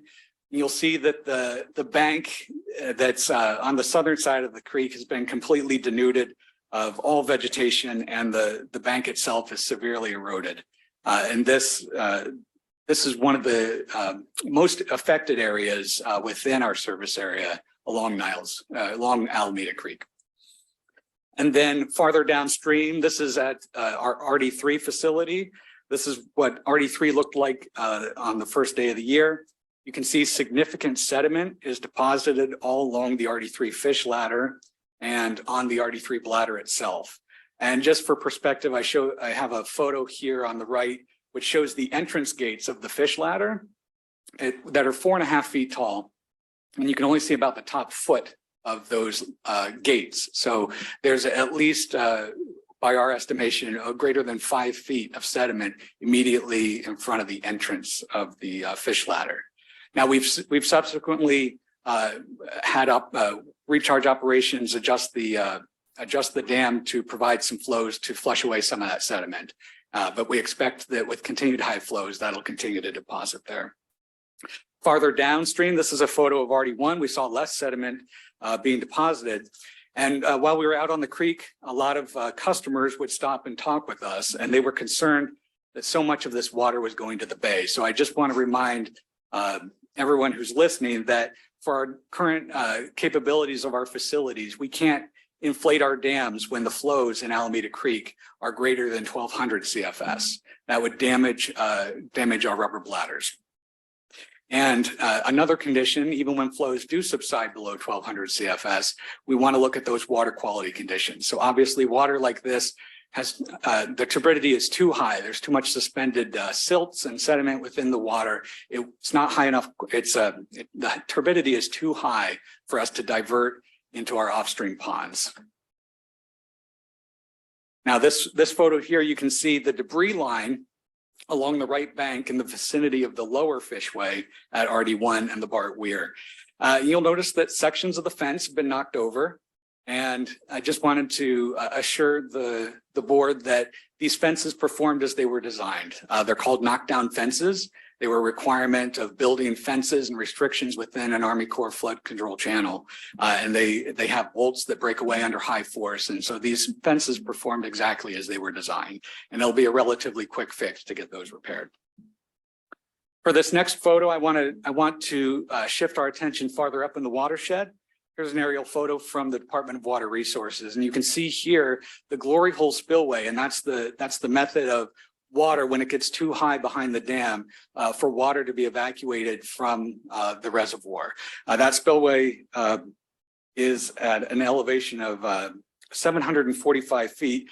And when the time of this photo, the elevation in Lake Del Valle was around 708 feet. So you can see the difference there. And there's still additional capacity in that reservoir for future storms.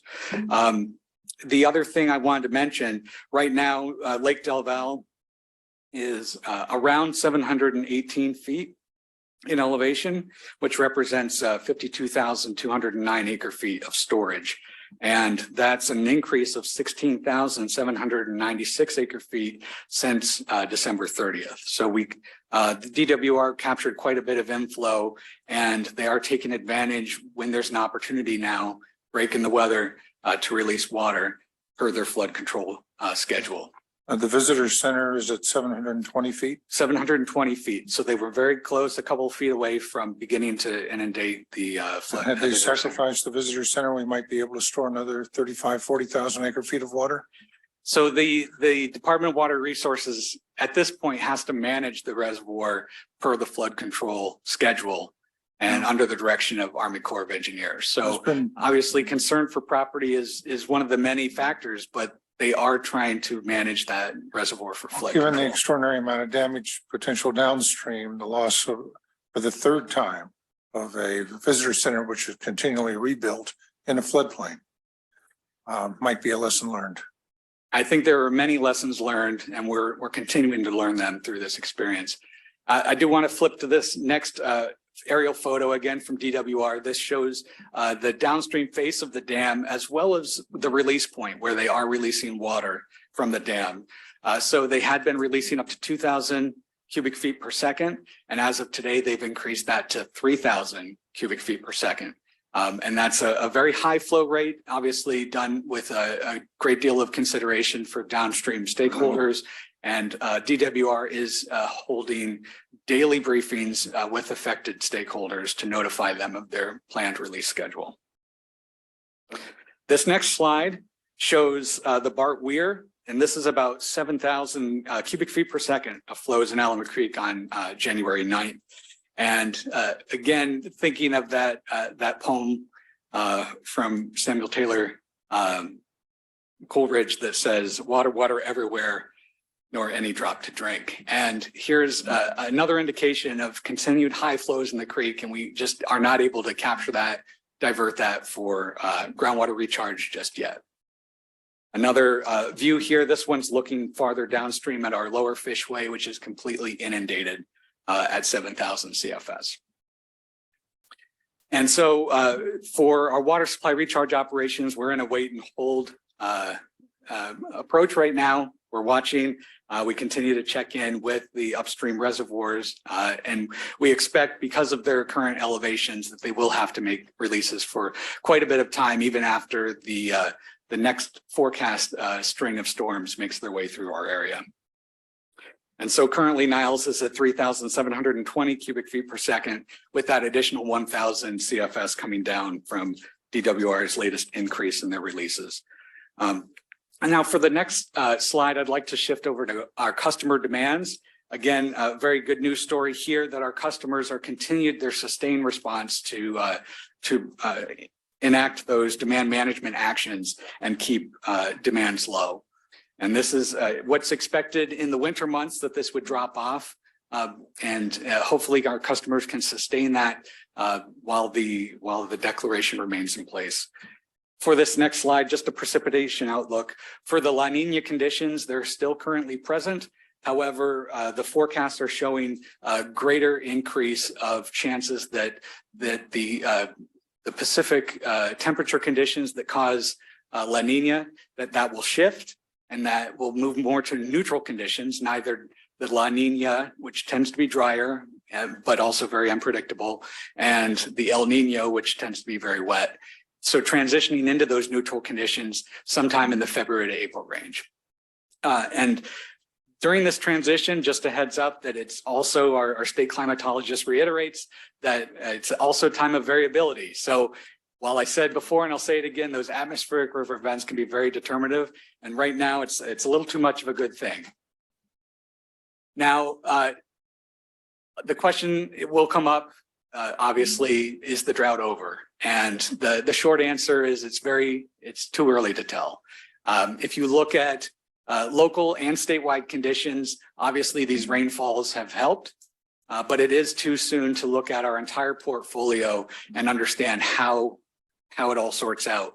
You can look at our local supplies. Obviously, we haven't been able to divert the volumes that we would like to divert when there's water in the creek. But hopefully as this subsides, we can take advantage of flows under 1,200 CFS. If you look at the San Francisco PUC and those imported supplies, you'll recall that their voluntary restrictions are in place mainly due in response to state level actions. And so those state level actions still remain in place. And thirdly, with Department of Water Resources, as I showed in previous slides, they are making up some ground, increasing storage in their reservoirs. However, just keep in mind, with those 3 consecutive critically dry years, statewide and locally, we have to overcome basically an entire year's worth of precipitation deficit. So having a year that comes in average or above average is going to help in that direction. But really, we need sustained increased precipitation statewide to get us out of that drought. In a general perspective. So staff will continue to evaluate those conditions. We expect that the next several weeks will really help us get some clarity on those 3 sources of supply and those related issues that I've discussed. And then I wanted to just mention the great work of both our water use efficiency staff as well as our public affairs staff. Water use efficiency is reporting, as Mr. Egger said, increased interest in the rain barrel rebate program. No surprise given current conditions, as well as long begone requests, and the water waste reports still remain pretty high. So folks are being very vigilant about those water use restrictions. And then for public affairs, I did want to mention that they're continuing to do routine messaging to the public, including in print media through the Tri-City Voice, through the radio with public service announcements on KOHL, and then through the district's social media platforms as well. And then I did want to point out that our water use efficiency staff is getting several requests for presentations to the public, including a training for Fremont Unified School District teachers to give them the tools they need to help explain the drought and conservation activities for students, as well as the landscape workshop that they're participating in through Newark Library in February. And then additional trainings for Union City and Newark Communication Emergency Response Team, or CERT CERT volunteers. And so in summary, the water supply conditions have improved, but it is still too soon to tell how these recent rains will affect our water supply outlook for this water year. We'll continue to extend our appreciation to our customers for their continued response to reduce their demands, which really helps stretch our limited supplies as we've gone through 3 consecutive critically dry years. And staff will continue to monitor those state actions and will continue to remain engaged with the public to inform them of what's happening. And with that, I'll be happy to answer any questions you have. Any questions from the board, comments? Make a comment that I would hope the staff would evaluate the potential of Del Val based on this experience to store an additional 18,000 acre feet of water on a regular basis, change the Corps of Engineers flow levels from 25,000 acre feet during the winter months to 43,000. Then that 18,000 acre feet, which is built, plumbed, and paid for, is equivalent to the 18,000 acre feet that we in Zone 7 are proposing to spend the better part of $100 million at Los Vaqueros. Yes, and as I mentioned, Director Weed, there are a lot of lessons learned, and I think once all that silt settles out after this these storm events, there'll be many discussions with DWR and the various stakeholders on a lot of these concepts that we've already been discussing. But yes, we're learning some great lessons. The visitor center, which is 720, so without touching the visitor center, we can pick up another 18,000 acre feet, equivalent to what we're going to spend all the money on a port location at Los Vaqueros. Moreover, if we relocated a visitor center, we could more than double it. We could get up to the 40,000 acre feet more. It's amazing. And that's a nominal cost to relocate a few recreational facilities. And the value to us per 1,000 acre feet is anywhere from 10 to $20 million per 1,000 acre feet for the cost of a new dam. So if you picked up that, that's at least 180 million to, well, combined 100 million to $200 million to this district to be able to get something that's already built, plumbed, and paid for, and just absolute value, immediate value. So we'll see where we go. Thank you.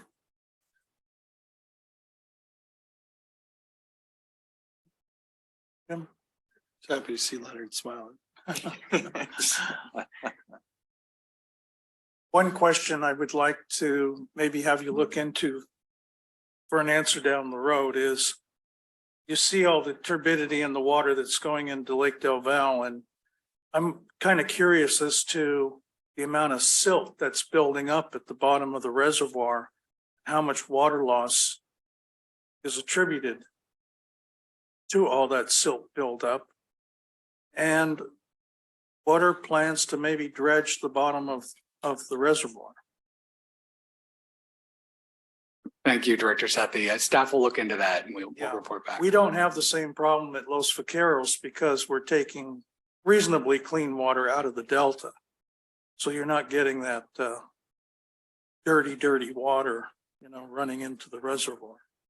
But had we the N3 ranch, we could be building detention facilities that would address much of the silt problem in Del Val. Always an option. Hopefully it's a goal. Or we could be spending a lot of money to take care of erosion problems. Okay, thank you, Mr. Ash, for this good report. And we'll move on to item 6.4, General Manager's reports. Oh, public, any comments here? I don't see any hands up for questions or comments on Mr. Ash's. Oh, there we go. All right, Mr. Nishimura. Yeah, I just have one real quick question. So based on what Mr. Ash said, while Del Val is releasing water, we are unable to take any of that water. Is that correct? So to be precise, when flows within Alameda Creek are greater than 1,200 CFS, we were prohibited from raising our dams that would allow us to divert water. Now, typically, our DWR will operate per the flood control schedule. At the current elevations in Lake Del Valle, that means they'll be releasing at 3,000 CFS.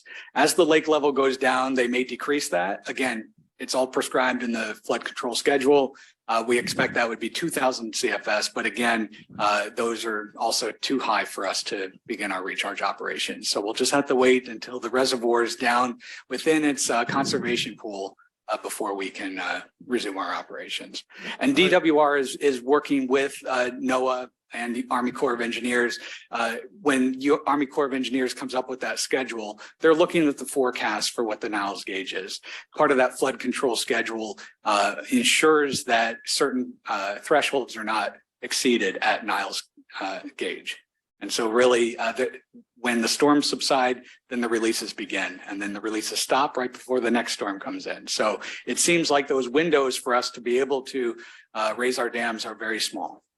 Now, there is another option which would support getting out of the Alameda Creek entirely, and that is to establish an intake in Sonol, which would allow us to work with San Francisco to take advantage of the very large pits that they're building there, and then bring the water via the Niles Canyon Aqueduct down to our pits. We could also connect the Niles Canyon Aqueduct directly to the South Bay Aqueduct, which would give us unrestricted access to the delta, which we currently cannot release water during a period of time into the stream because we're working in an open channel. So once again, hopefully one of the lessons learned here is to get the hell out of the creek and take rubber dam number 1 and 3 out of service and put them in as an emergency contingency operation. Thank you, Director Weed. We're going to move on to General Manager's reports, please. Thank you, Mr. Ash. Thank you. All right, well, the clock is ticking, so I'll keep this really, really short. I have just a quick reminder about our 2 public meetings, our community meetings on rates. The first one is in person. It's next week on the 19th. It'll be at the City of Fremont Event Center. You're all welcome to attend. We're agendizing that meeting as a potential special board meeting. As we are the next meeting, which is on the 26th of January, they're both at 6 p.m. That one will be all on Zoom. It'll be all virtual. So again, you're welcome to attend that one as well. Lastly, for me, I've been coordinating with Newark City Manager David Benown and talking about plans for Mayor Nagy's retirement recognition. It's been changed from a dinner to kind of a small reception, but I wanted to make sure that we had an opportunity to present our resolution that we passed last month expressing appreciation for his coordination with ACWD and service to the community. So that will be, so mark your calendars, Sunday, February 5th from 1 p.m. to 4 p.m. And an invitation is supposed to be coming out soon. So you'll get more on that when that's released. But that's it for me this evening. On to director's reports. Any reports here? I do have an agenda item request. Yes. If I may. I would like to have an agenda item on our current water shortage emergency declaration. Specifically, I'm looking for assessment of our current water supply outlook, which Leonard has gone through a bit already, and assess our need to continue the water shortage emergency declaration, and also identify benchmark for when we can terminate the emergency declaration. We heard a lot of, isn't the drought over yet from our customers? I think we owe them an explanation in an easy to understand and digestible way of why and when we will implement this drought shortage, water shortage emergency, right? Lately in the news, we know we have a flood, and I think just yesterday or today, DWR says we have a record snowpack this year, right? It just behooves us to explain that to our customer, especially when we have a rate hearing coming up and we are going to do a stage rate. I think if we could take that opportunity to actually explain our rationale where we are right now and what would be the trigger to remove. the I declaration. support your request for an agenda item that addresses that.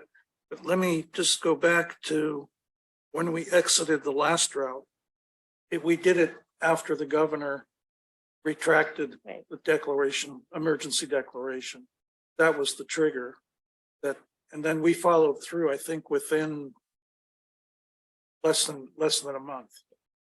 I think that's definitely a possibility, but it's just something that we need to be transparent with our customer that these are the things we're looking for before we could remove this declaration. Yeah. I think that's what people are looking for, because if you read the protest letter for the 218, a lot of comment has to do with the flood, isn't the drought over? Why are you still charging us drought rates? So I think you'll be just really nice as an agency that we have that explanation. That's a fair request, and I think it would be appropriate to have it on next month's calendar because that will be our rate hearing. Yeah, we'll certainly provide that information. Also, just as a spoiler alert, during our community information meetings about the rates, we actually touch on that a bit.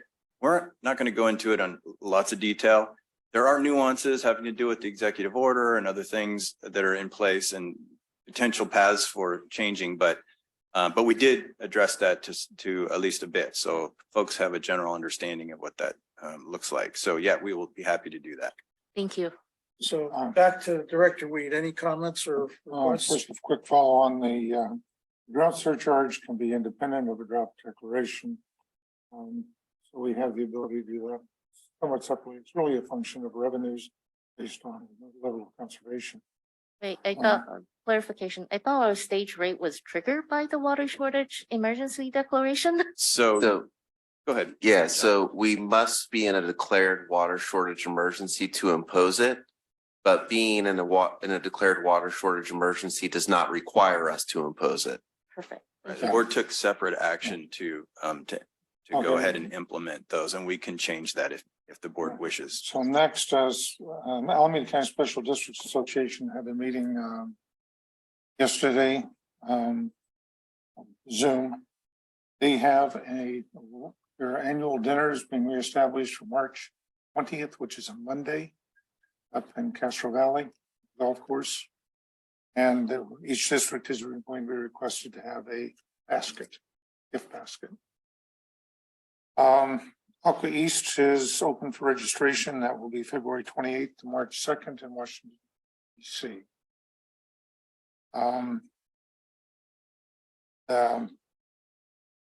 So those are my basic ones.